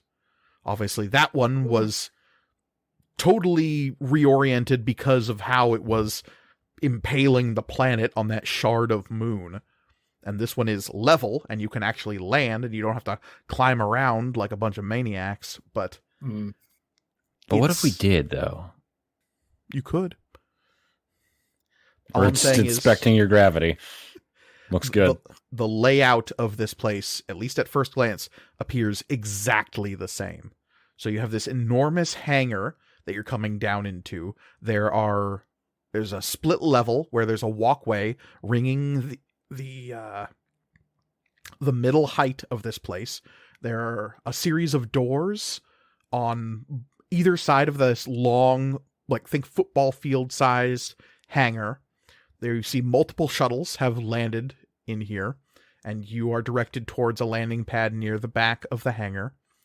There is a set of security doors at the far end across from where you've landed, and above those big security doors, you know because you've been inside a hangar exactly like this one, is the security office of this place. The doors on the left and the right side of the hangar go off in either direction, and if you had to guess, because you've been in a place like this before, they lead off to staff dormitories and storage facilities. But you know that, at least based on your first approximation of this place, if you had to take a wild swinging guess, the actual facility is deeper in and is probably lower down in the water. But yeah, it is spooky how similar this place is to your very early mission on Talgon 3. The big difference here is that this place is populated, and there are people moving around at all quarters of this hangar bay. You see at least one person below you signaling with a couple of crystalline rods signaling shuttle number 7 to land at a specific place. And you see a flustered-looking Midrian scientist with half-moon spectacles standing to one side, flanked by a couple of assistants, saying something very rapidly at them while he is clutching what looks like some kind of oversized data tablet over one arm, and he is tapping furiously on it as you're making your landing in this place. I'm imagining that Oswald's MO for this is he's going to be taking the notes of so anytime there's anything wrong with this inspection, he's and takes down the note. Not actually scribbling because it's a tablet, but yeah. Okay. Now is the time, Shay, for your illusion magic to take hold, because before you disembark from shuttle number 7, you're gonna have to make these people presentable to the corporate rubes you're about to attempt to swindle. I want to be a tiger. All right, you can be a tiger. Woo! This is the best game ever. Melbert Dinkle Scrum will be a tiger. As he has always been. And always will be. Mm-hmm. So, Elliot, this is definitely a spellcraft roll. Mm-hmm. What tactic are you preparing here? Gosh. Bold definitely fits. Careful Yeah. certainly wouldn't hurt. I could see clever and quiet probably as well. Forceful, maybe. I would need a good argument. Yeah, definitely. Man, I probably should have alley-ooped clever. Oh well. That is what I'm going to use though. And my spell, I put it because I called it glamour because we're all going to be very glamorous. That is, I made it a D10. Let's say if you're not actively having to make the outfits for everyone, this is less difficult than it would be. You still have to do that for Florian, so that's already knocks it up to a hard. Doing a full body illusion that you have to maintain is going to be tricky. And not only that, but you're changing the features of 3 other individuals as well. All right, and I'm going to put my last 2. Oh, wait, no, I still have 1 more. I'm going to put 2 of my Aether into it. Okay. So that we've got 2d6s and 2d10. Okay. And this is an incredible roll. This is going to require a 25. Oh, it's incredible. Oh, I thought you said hard. It started as hard. Oh, okay. And there's no way we can assist if we have the spellcraft skill. I don't know. If you have the talent for spellcraft, then yeah, you'd be able to help pitch in here. I'm assuming it's like layers and layers of spells on top of each other, so you could probably help with the construction of that. Okay, yeah, I was if it's trying like to think building, of, like, narratively speaking, how that works, but yeah, that makes sense. You're helping shape the Aether that Shay is manipulating, and while it holds 0 similarity to what you do with your gravity spell work, this is something that you can't help put illusions on other people, but you can help maintain your own illusion once it's placed upon you. Great. If you have the spellcraft talent. Okay, so that's 3d6s and 2d10. All right. That's okay. So let's see, that's... Oh, I love doing math. 26. Oswald, your die was a 1, so it always is. It always is. Oh, jeez. And just remember, if you ever roll a 1 on any Aether die, it does not count as being spent. Okay. I don't know if that was the case before, but I've been reminded that we have been not necessarily reminded of that particular rule as often as we maybe should have. Yeah. Need to keep that in mind. Yes, I do too. I should probably write that somewhere on my character sheet too. Be good to...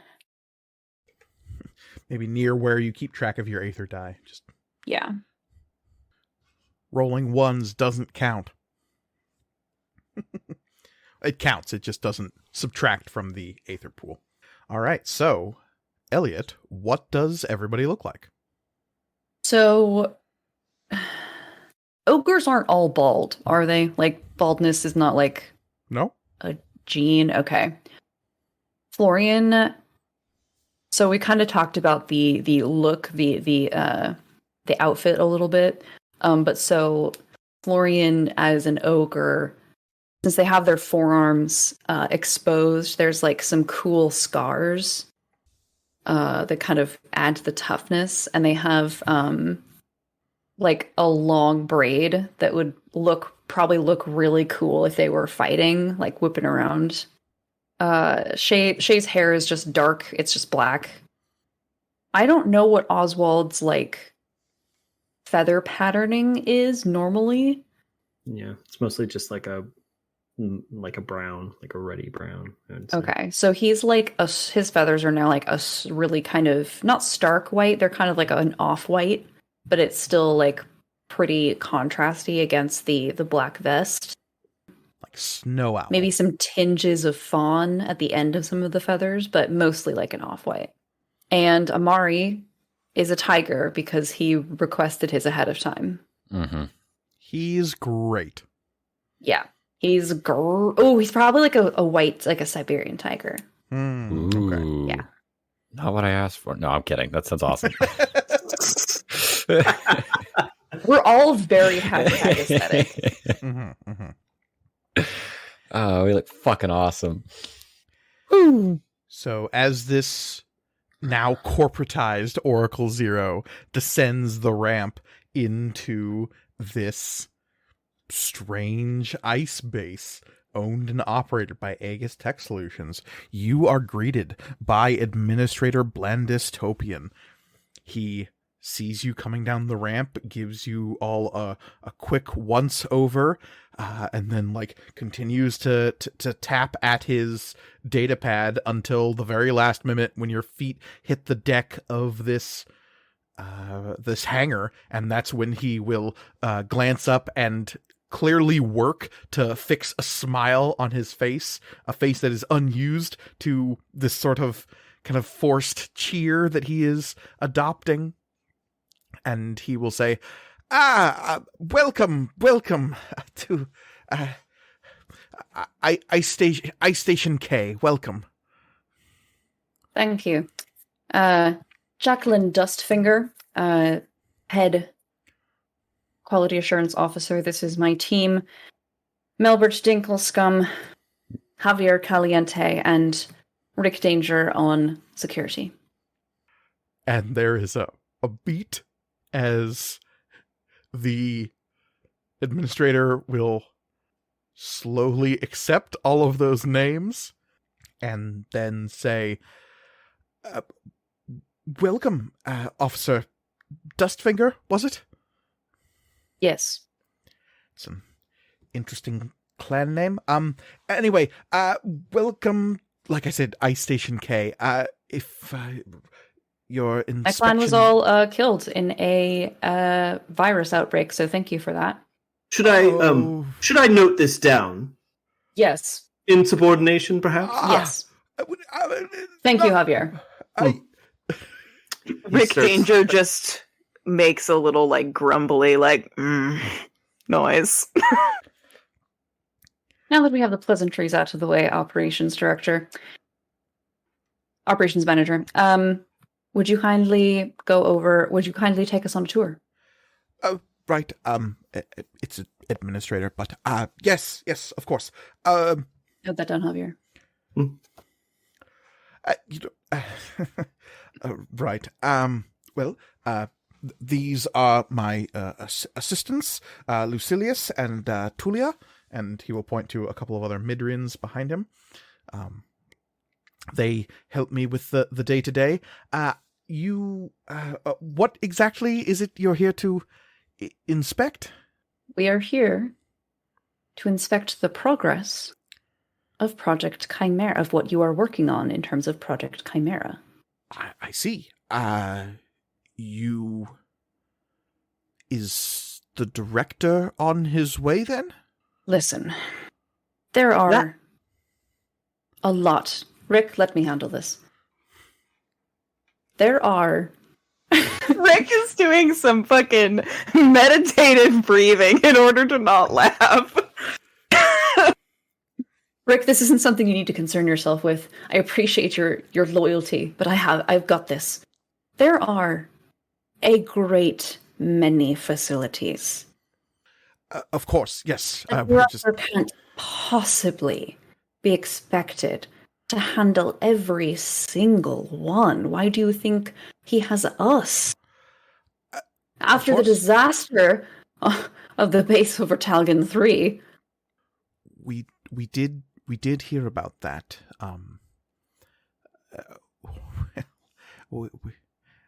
Yes, of course. We will right away. Our progress here has been tremendous.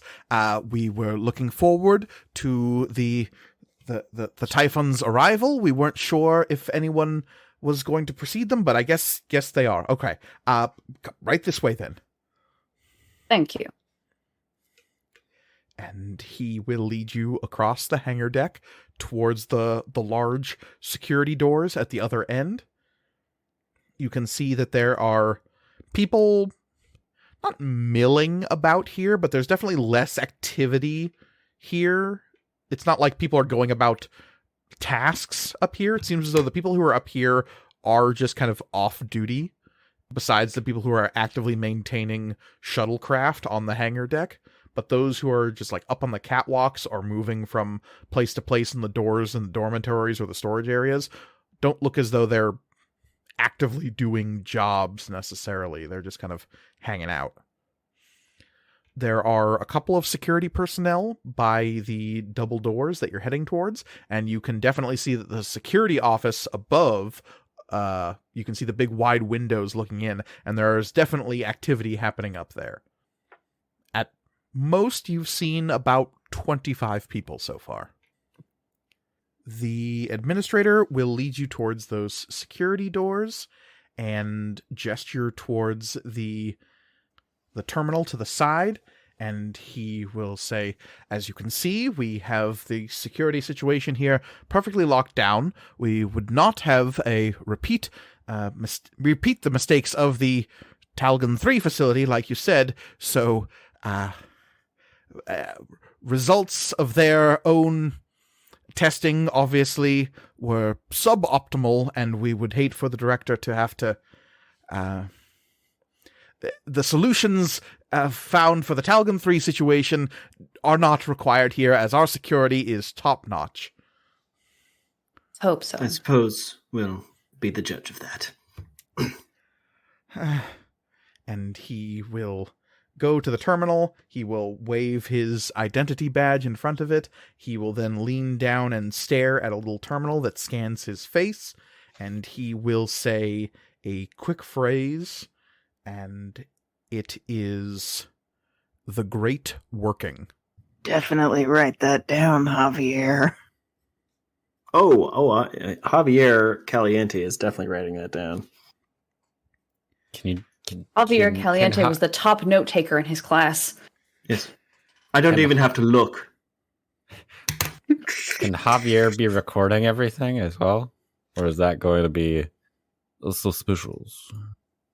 I mean, it's in his eye. Yeah. Right. I don't know. I don't know if, like, as soon as he starts recording, a red light comes on in his eye to let the people know that he's recording. I don't know. I don't think that's how the archive works. Oh.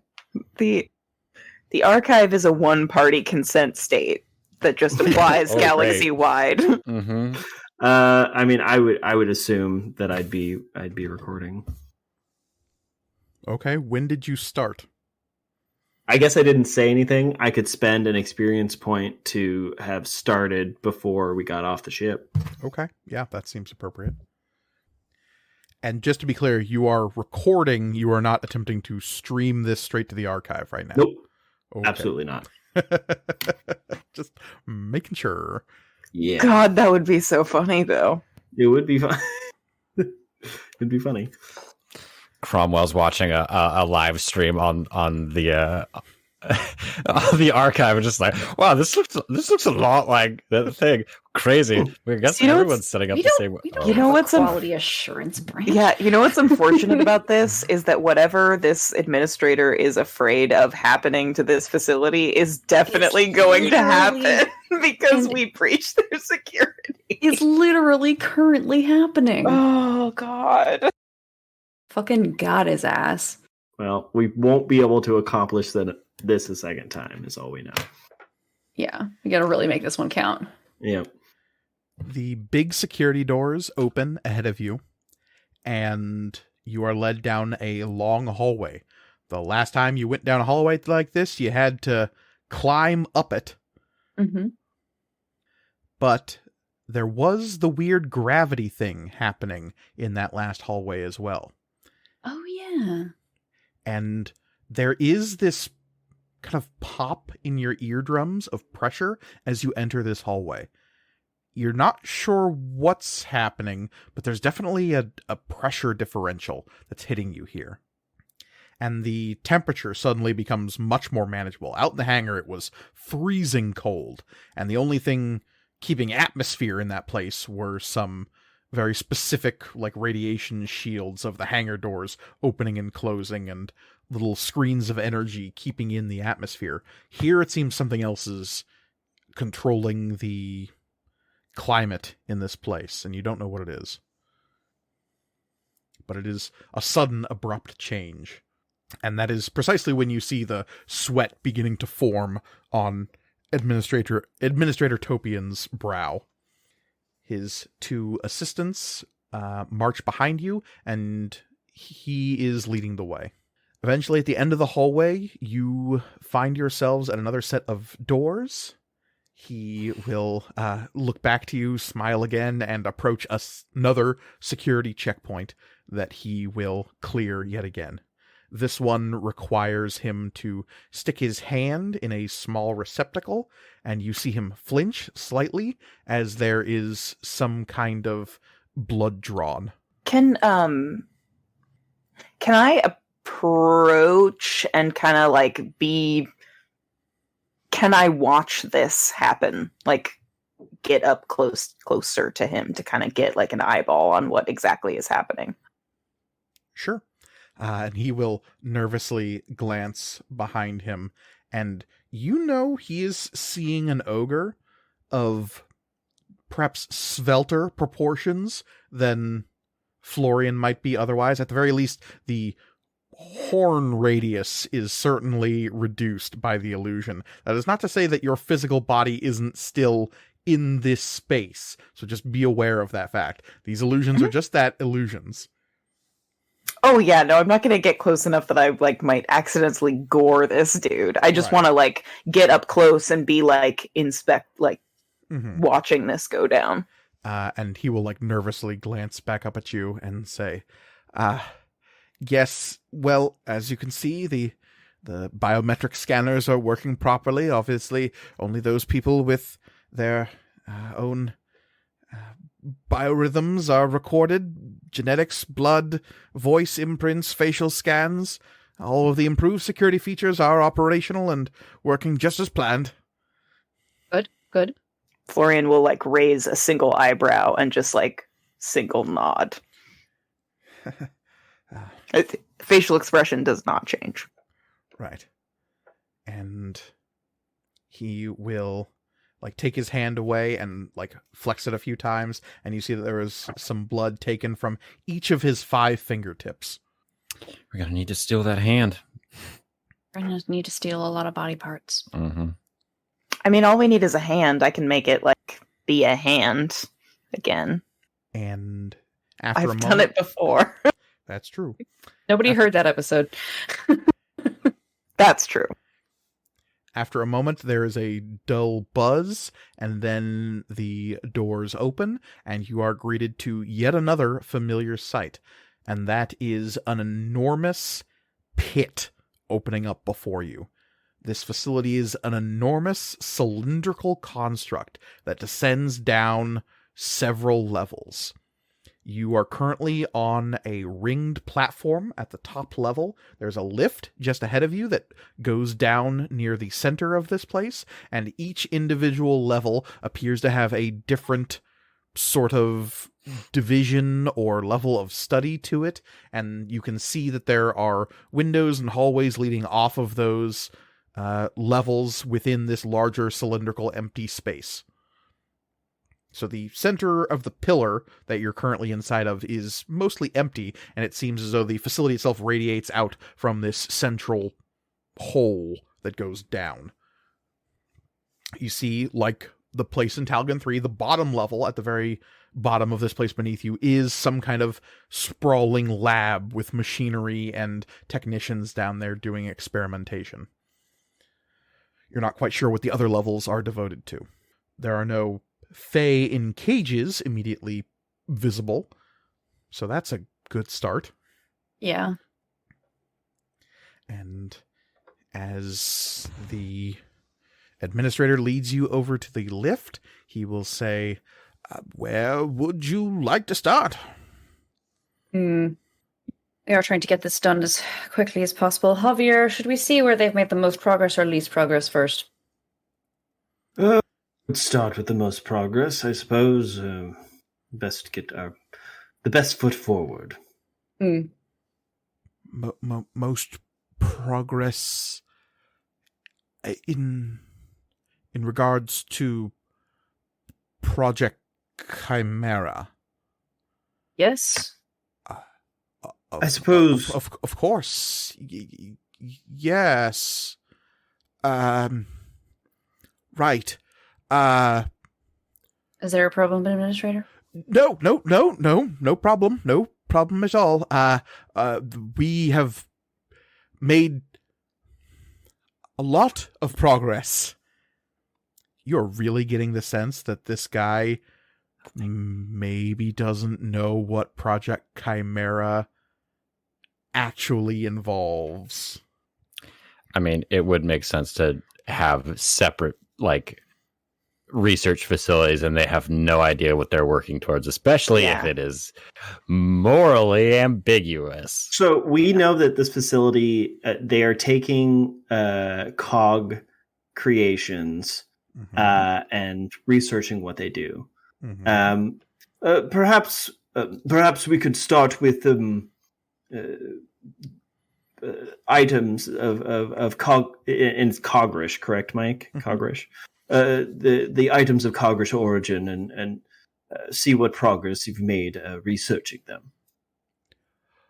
Oh, yes, of course. We can start with our original samples. That's an excellent place to start, and then we can show the extrapolation progress we've made from that point. Yes. I forget we're the ones with the big picture.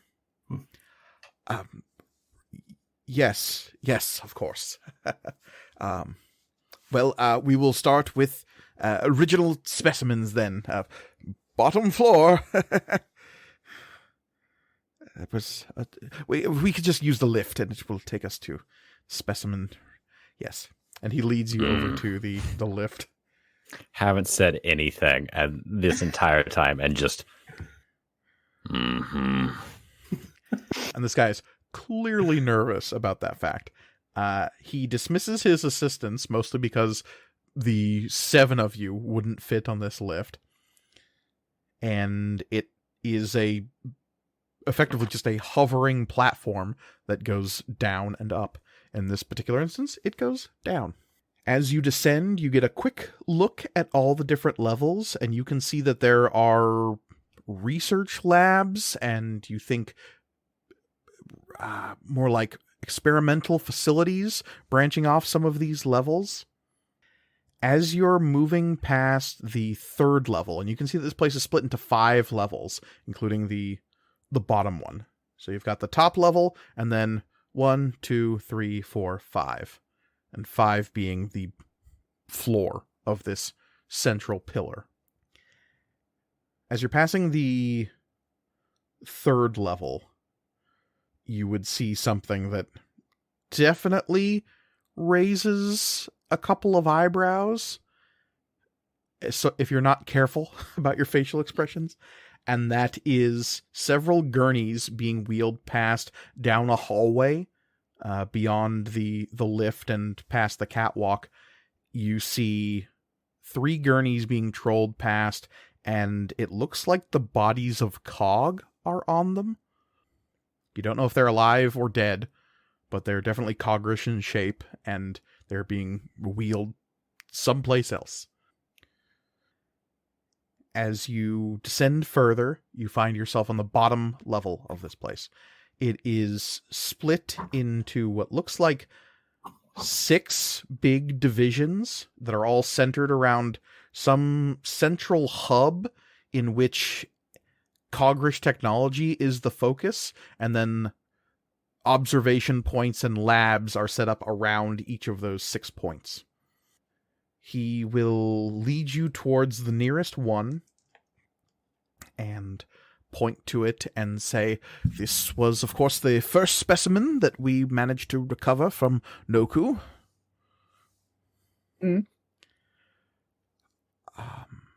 What is it? I wasn't sure. I didn't want to assume that you didn't. Well, I can. Yes, of course, I can explain. And he will bustle over, and there are a few other scientists around there. And this is the place where you see people bustling about and doing work. There are clearly at least 100 people here that you've seen thus far. Oh, wow. Mostly Midrian, scattering of elf here and there. But the person you're directed to is what looks to be a gnome. this tiny individual with a large bulbous head with a lot of veins coming out from their temples and coming down towards their eyes. And their eyes are this bright, shocking, full blue with these little pinpricks of white all inside the eyeball. They don't have a pupil or iris to speak of. It's just a single color with a scattering of a secondary color. Is that common among gnomes? Yeah, gnomes are weird. Uh, But we knew that. Yeah. What you generally know about gnomes is that they are each an individual incredibly etherically powerful.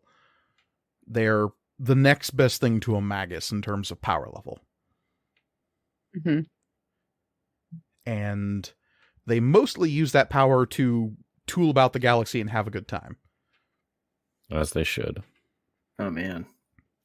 The few gnomes who take an interest in the affairs of other cultures and species do so at a whim, essentially. It's very rare to see them involved in the larger scheme of political intrigues just because it seems like a waste of time to them. So seeing one here, and just like seeing one before in Talgon 3, is weird. And they will say, in a distinctly non-gnomish voice, you're not quite sure what you were expecting to come out of this creature's mouth, but the voice that comes out is distinctly odd. Just doesn't seem to fit right. And It's not as cute as I want it to be, is what you're saying, right?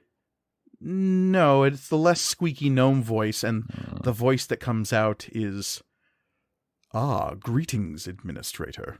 Speaking of cats. And the Administrator will gulp and gesture and say, yes, this is the Harlot of the Calming Breeze. Harlot, this is our quality assurance officers. They've come ahead of the Typhon, it seems.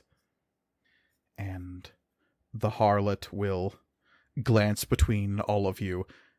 You now know that this is a fae in somebody else's skin. Mm-hmm. A single bead of sweat forms on Shay's brow. And the Harlot will say, yes. Greetings. Welcome. I'm assuming you have come to inspect our work. Quite. These corporate levels of bureaucracy your company have are to be admired. How gracious. Javier, write that down. He does so. The Harlot nods approvingly. Well, as you can see here, the corporate interests have mined several unique pieces of Cogrish technology. We had always assumed that their ability to evade my people's detection was an inborn trait. And you're finding this is not true? Not necessarily. We have discovered that they have, or at least they once, were able to artificially replicate this ability. Intriguing, to be sure, and explains, well... And the Administrator will say, you'll have to forgive our Fey friend here. He speaks in riddles at times. And the Harlot will say, riddles to you, perhaps. And quite frankly, the Harlot seems to be much quicker on his toes when it comes to dealing with unexpected actions. You could learn a thing or two. Administrator. Don't be mean, Shay. No, be mean. I'm thinking of my flustered condition as like Shay is just doubling down. Like if I'm meaner, then it will be more convincing. But leastways, this first device that Aegis Tech, you people, were able to uncover is fascinating. We believe it is a rudimentary metadiving apparatus, albeit a little more crude than what you mortals are used to these days. I dare say the cog had their own troubles when entering my people's realm, but they seem to have found a way to force their way in. And the device you're seeing looks a little bit like the metadiving terminals you've seen before that are kind of like lounging, kind of dentist chair looking apparatus where you're able to just recline and put on effectively like a VR headset to send yourself to the metafey. This looks more like a torture device. I was actually going to ask, how close does it look to the things that we were strapped into?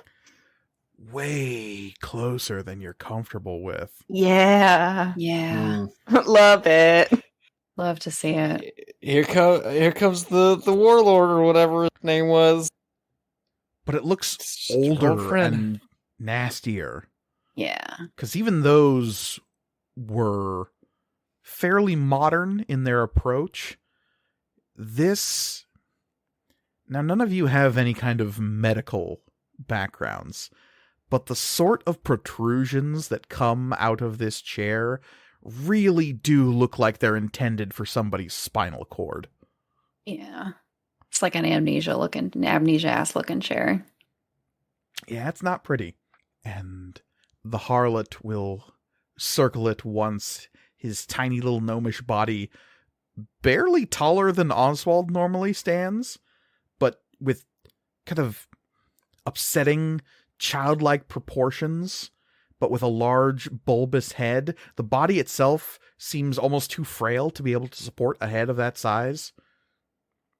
And very close observation would let you see that his feet aren't actually touching the ground. Yeah. The walking motion he's making seems to just be for show.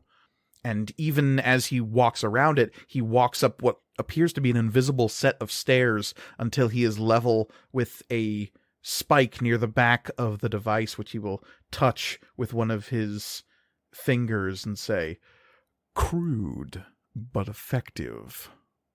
We were able to learn several interesting things about their rudimentary metadiving experiences from the Deep War era using this chair, among some of the other artifacts we were able to de-ice.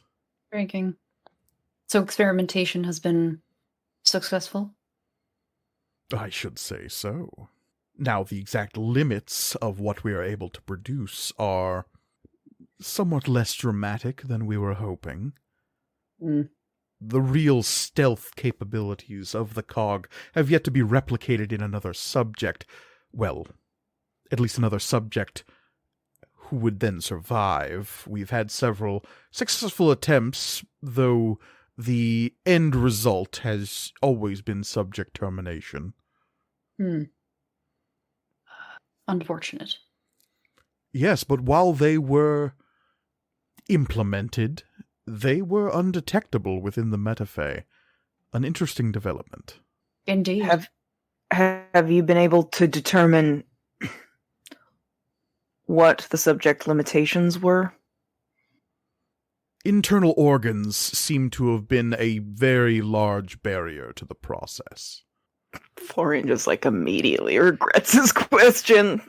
Your nervous system also seems to reject the process quite vigorously. It's a process we're attempting to work around. I am been informed that other teams are working on the issue. Yes. And the gnome will walk down another invisible flight of stairs until he is quote-unquote standing on the ground again. If there is nothing else, Administrator, I do need to get on with my work. I am sure there's plenty of other things that need to be assured of quality. Thank you for your time, Harlot. Of course. I would not like to be a bane on your efficiency. Just like a quick, that's just a firm one nod.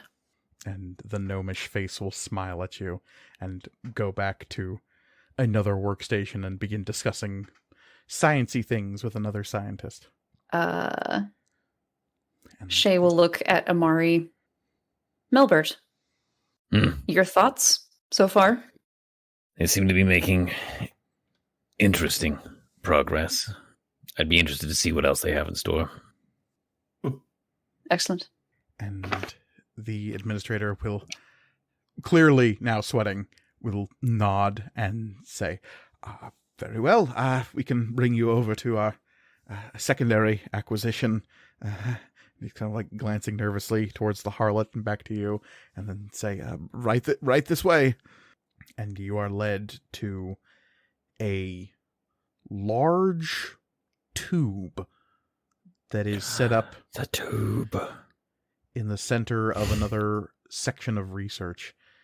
It appears to be filled with a clear liquid of some kind, and suspended in its center appears to be a cog individual.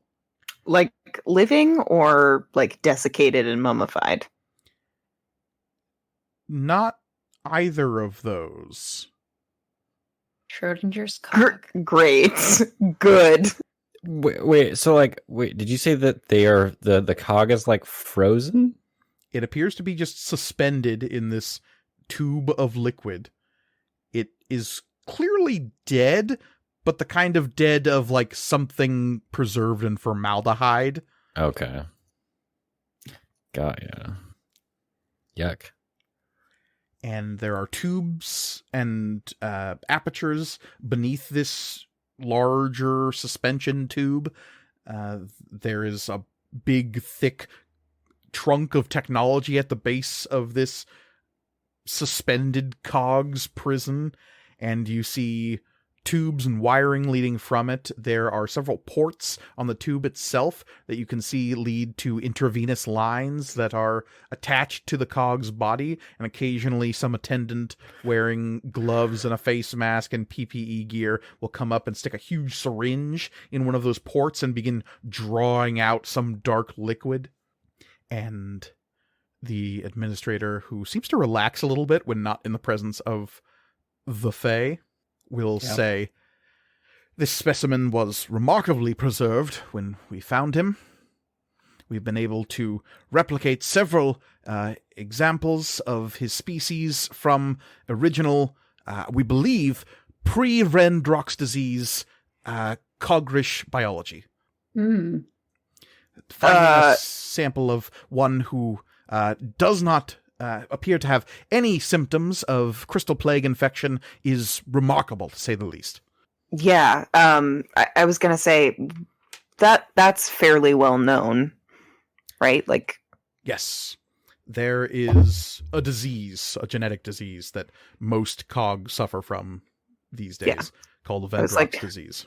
I was like, Olivia knows that, but I don't know if Florian would be like, if that would be like surprising news to all of us of like, oh, they found a specimen from before that. That is weird, because that means this body is over 5,000 years old as fuck. Yeah. Ooh. Over 5,000-year-old specimen. Incredible. And the Power of a good diet. Extractions, are they being implemented in... I'll kind of like let the question linger. Well, the implementation process has been daunting. We have been, of course, given clearance to do all the necessary cloning here in facility. So,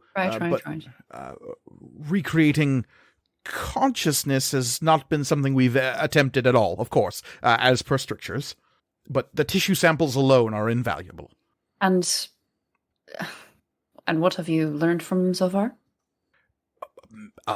Quite a bit. I could take you to our senior biologist to give you the full rundown, but for the big thing that we seem to have discovered is that pre-crystal plague cog have no trace of the disease in their biology. Again, it's still a big question as to where that disease actually came from, but it seems that, at least in the samples we've recovered here on Noku, there's no traces of the disease.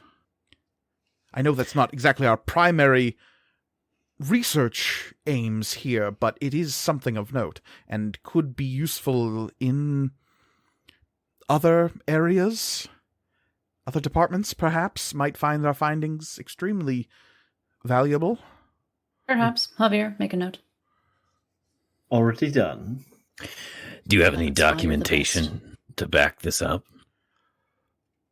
Yes. Let us see a report. Well, we were told all reports were to be withheld until the arrival of the Typhon. Good. Is that... Yes. Just like a single approving nod from Rick Danger.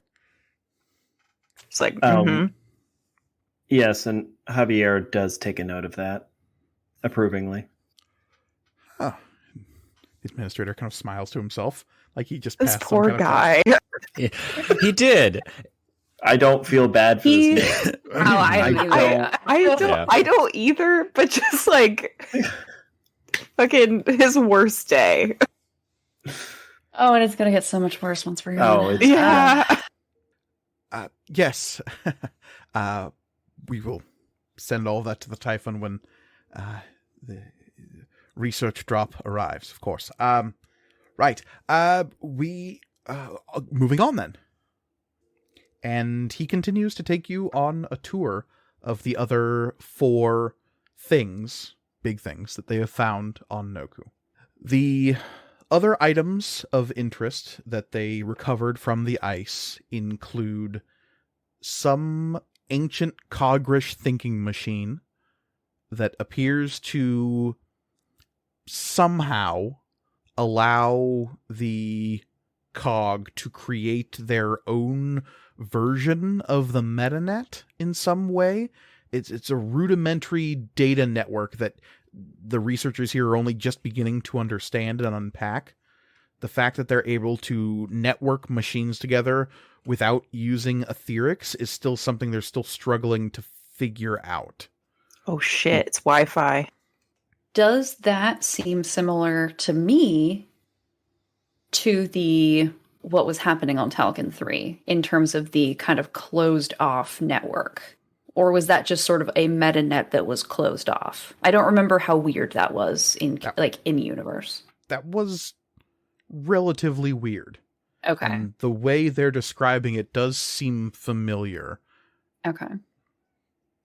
Because the way he describes it is apparently this closed network that they're trying to access via etheric interfaces. So basically what they're doing is they're mounting etheric computers on this thing to try to interface with another different, weirder computer. Yeah. And the way he's describing it is that it is fighting them somehow. Mm-hmm. He would suspect Faye, if not for the fact that he doesn't believe Faye can exist on this sort of network. Yeah. Be careful of lightning dogs. Those things fucking suck. I don't say that. But he has what they've been able to extrapolate from this network on top of the metadiving technology they've had is the cog, at least the ancient cog, were apparently able to have sub-networks inside the metanet, which could explain... He rattles off some historical facts about like certain battles that they won and certain ways they were able to circumvent information technologies of the time.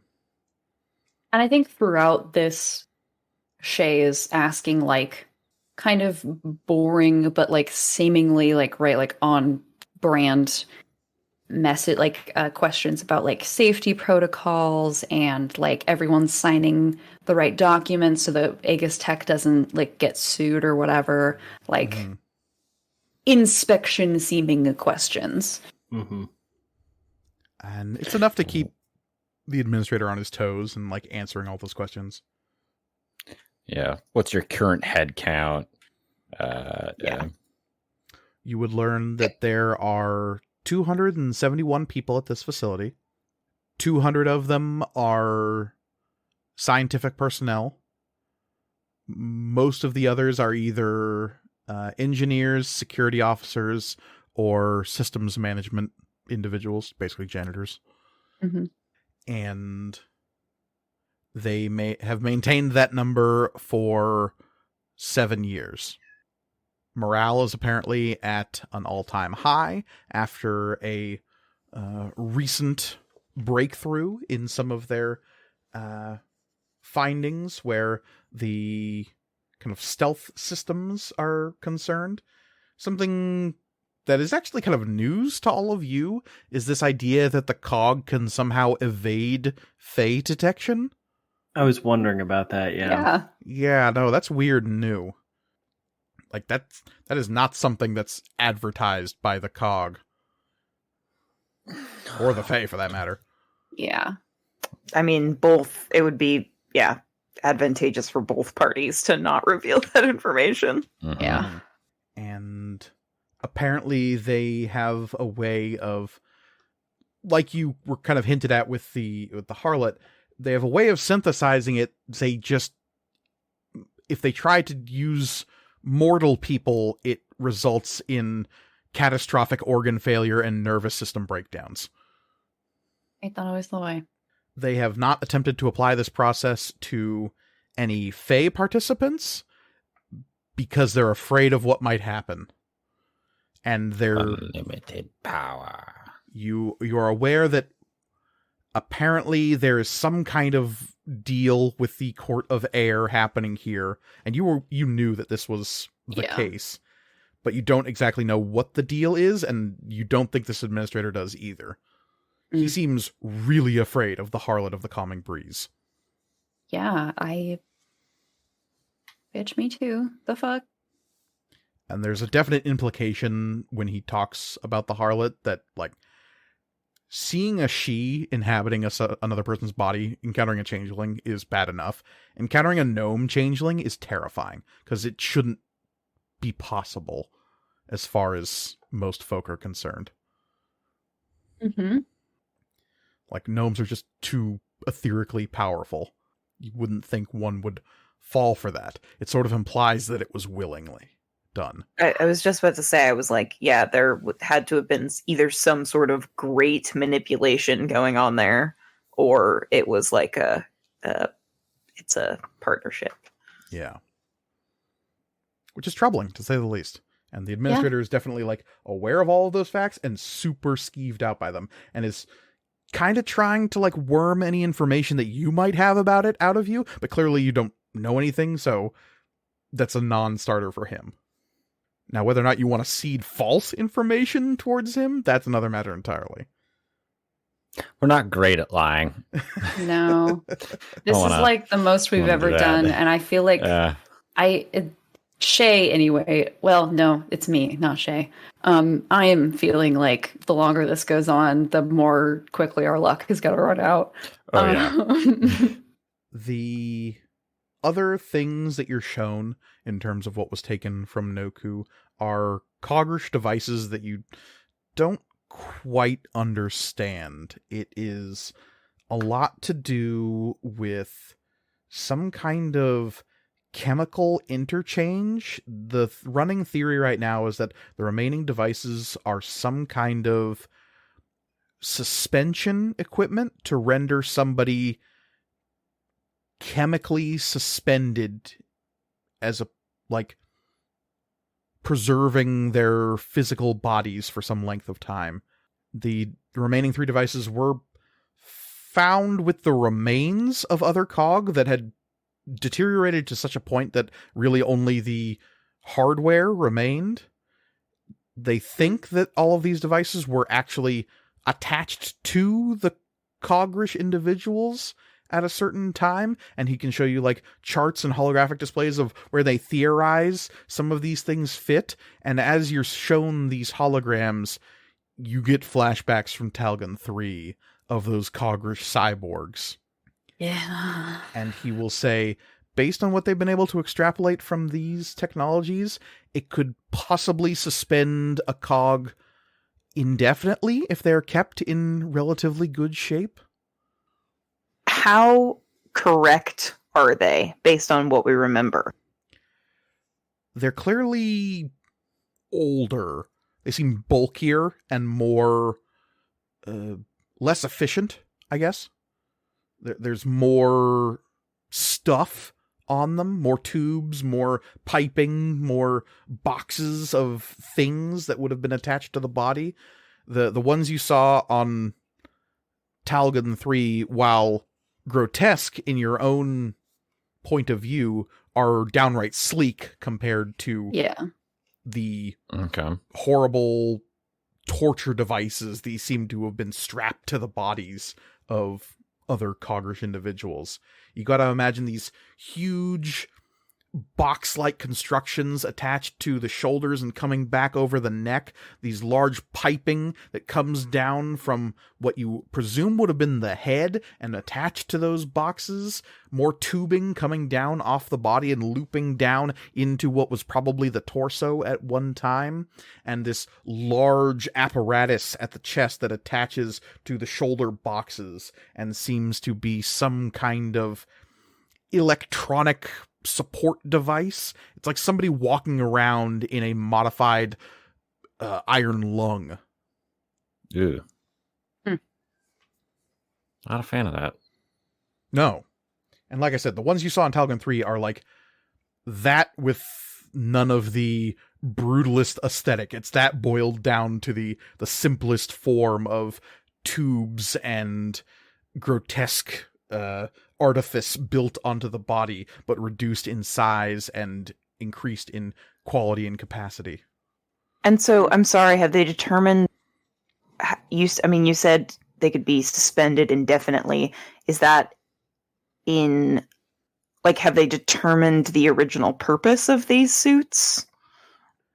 They're meant to replace biological functions. So, like, it's an artificial respiratory system and circulatory system and digestive system. So I guess, like, have they done any research into to what end? That they can only speculate. Like, maybe that's the reason why organ failure and nervous system failure isn't a problem, but I don't want to imply that to these people if they haven't figured it out yet. We're not trying to give them ideas. I've had similar impulses during this to be like, oh, well, if you did this, and that. Like, wait, no, I don't want... I'm not here for them. Yeah.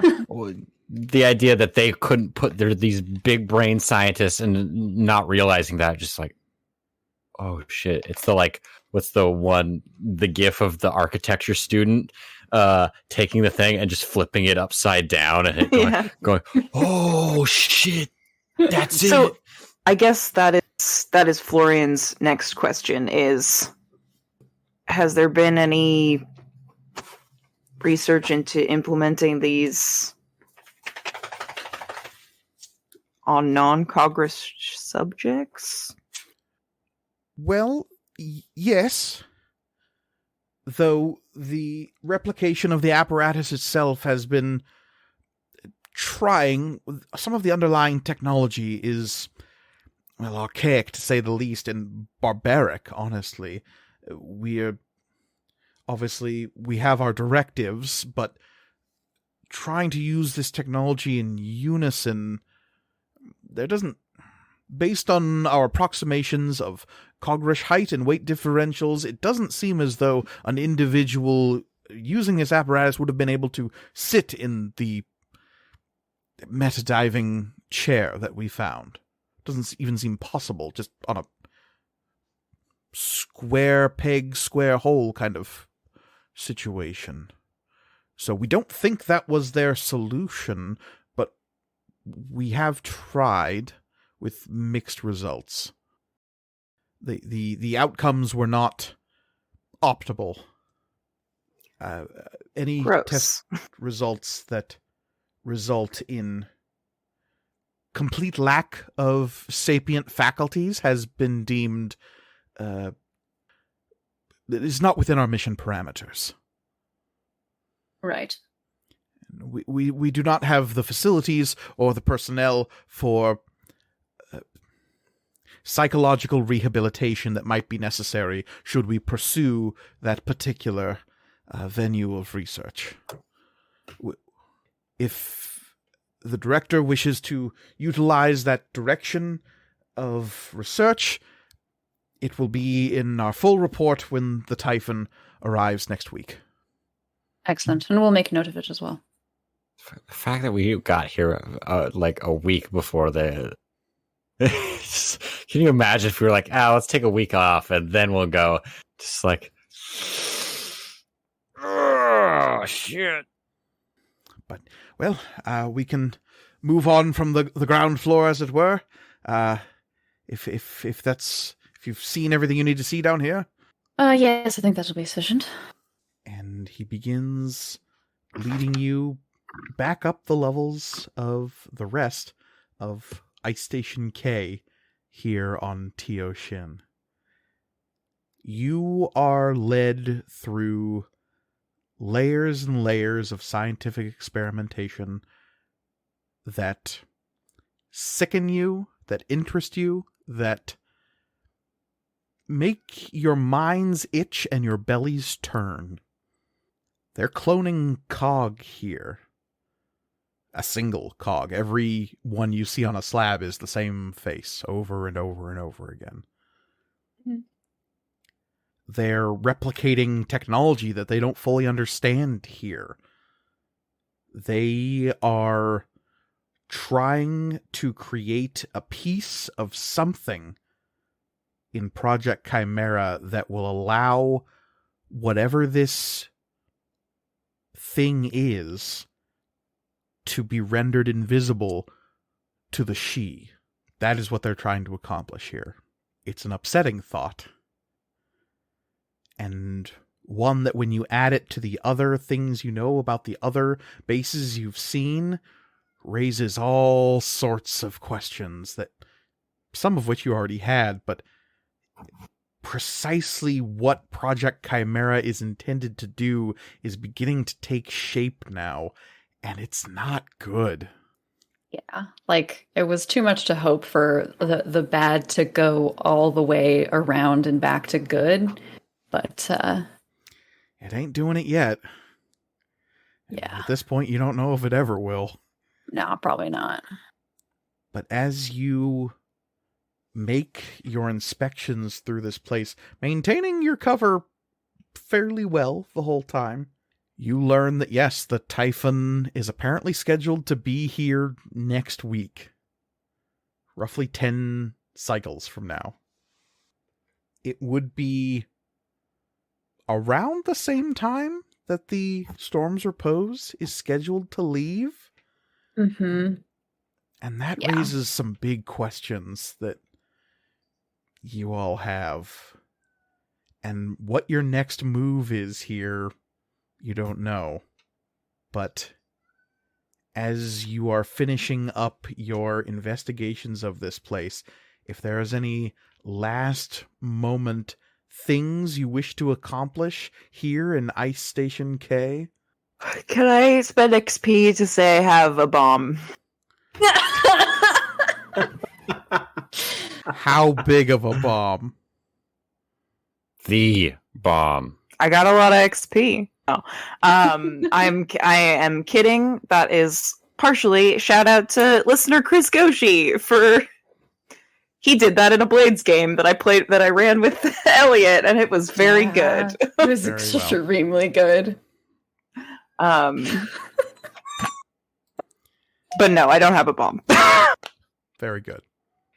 As you oh my god, make your way back out of the station, there is a brief moment as you are lifting back up and out of this place when Shay, you glance down and you see staring up at you from the ground floor that bulbous-headed, blue-eyed gnome, a big smile plastered on his face.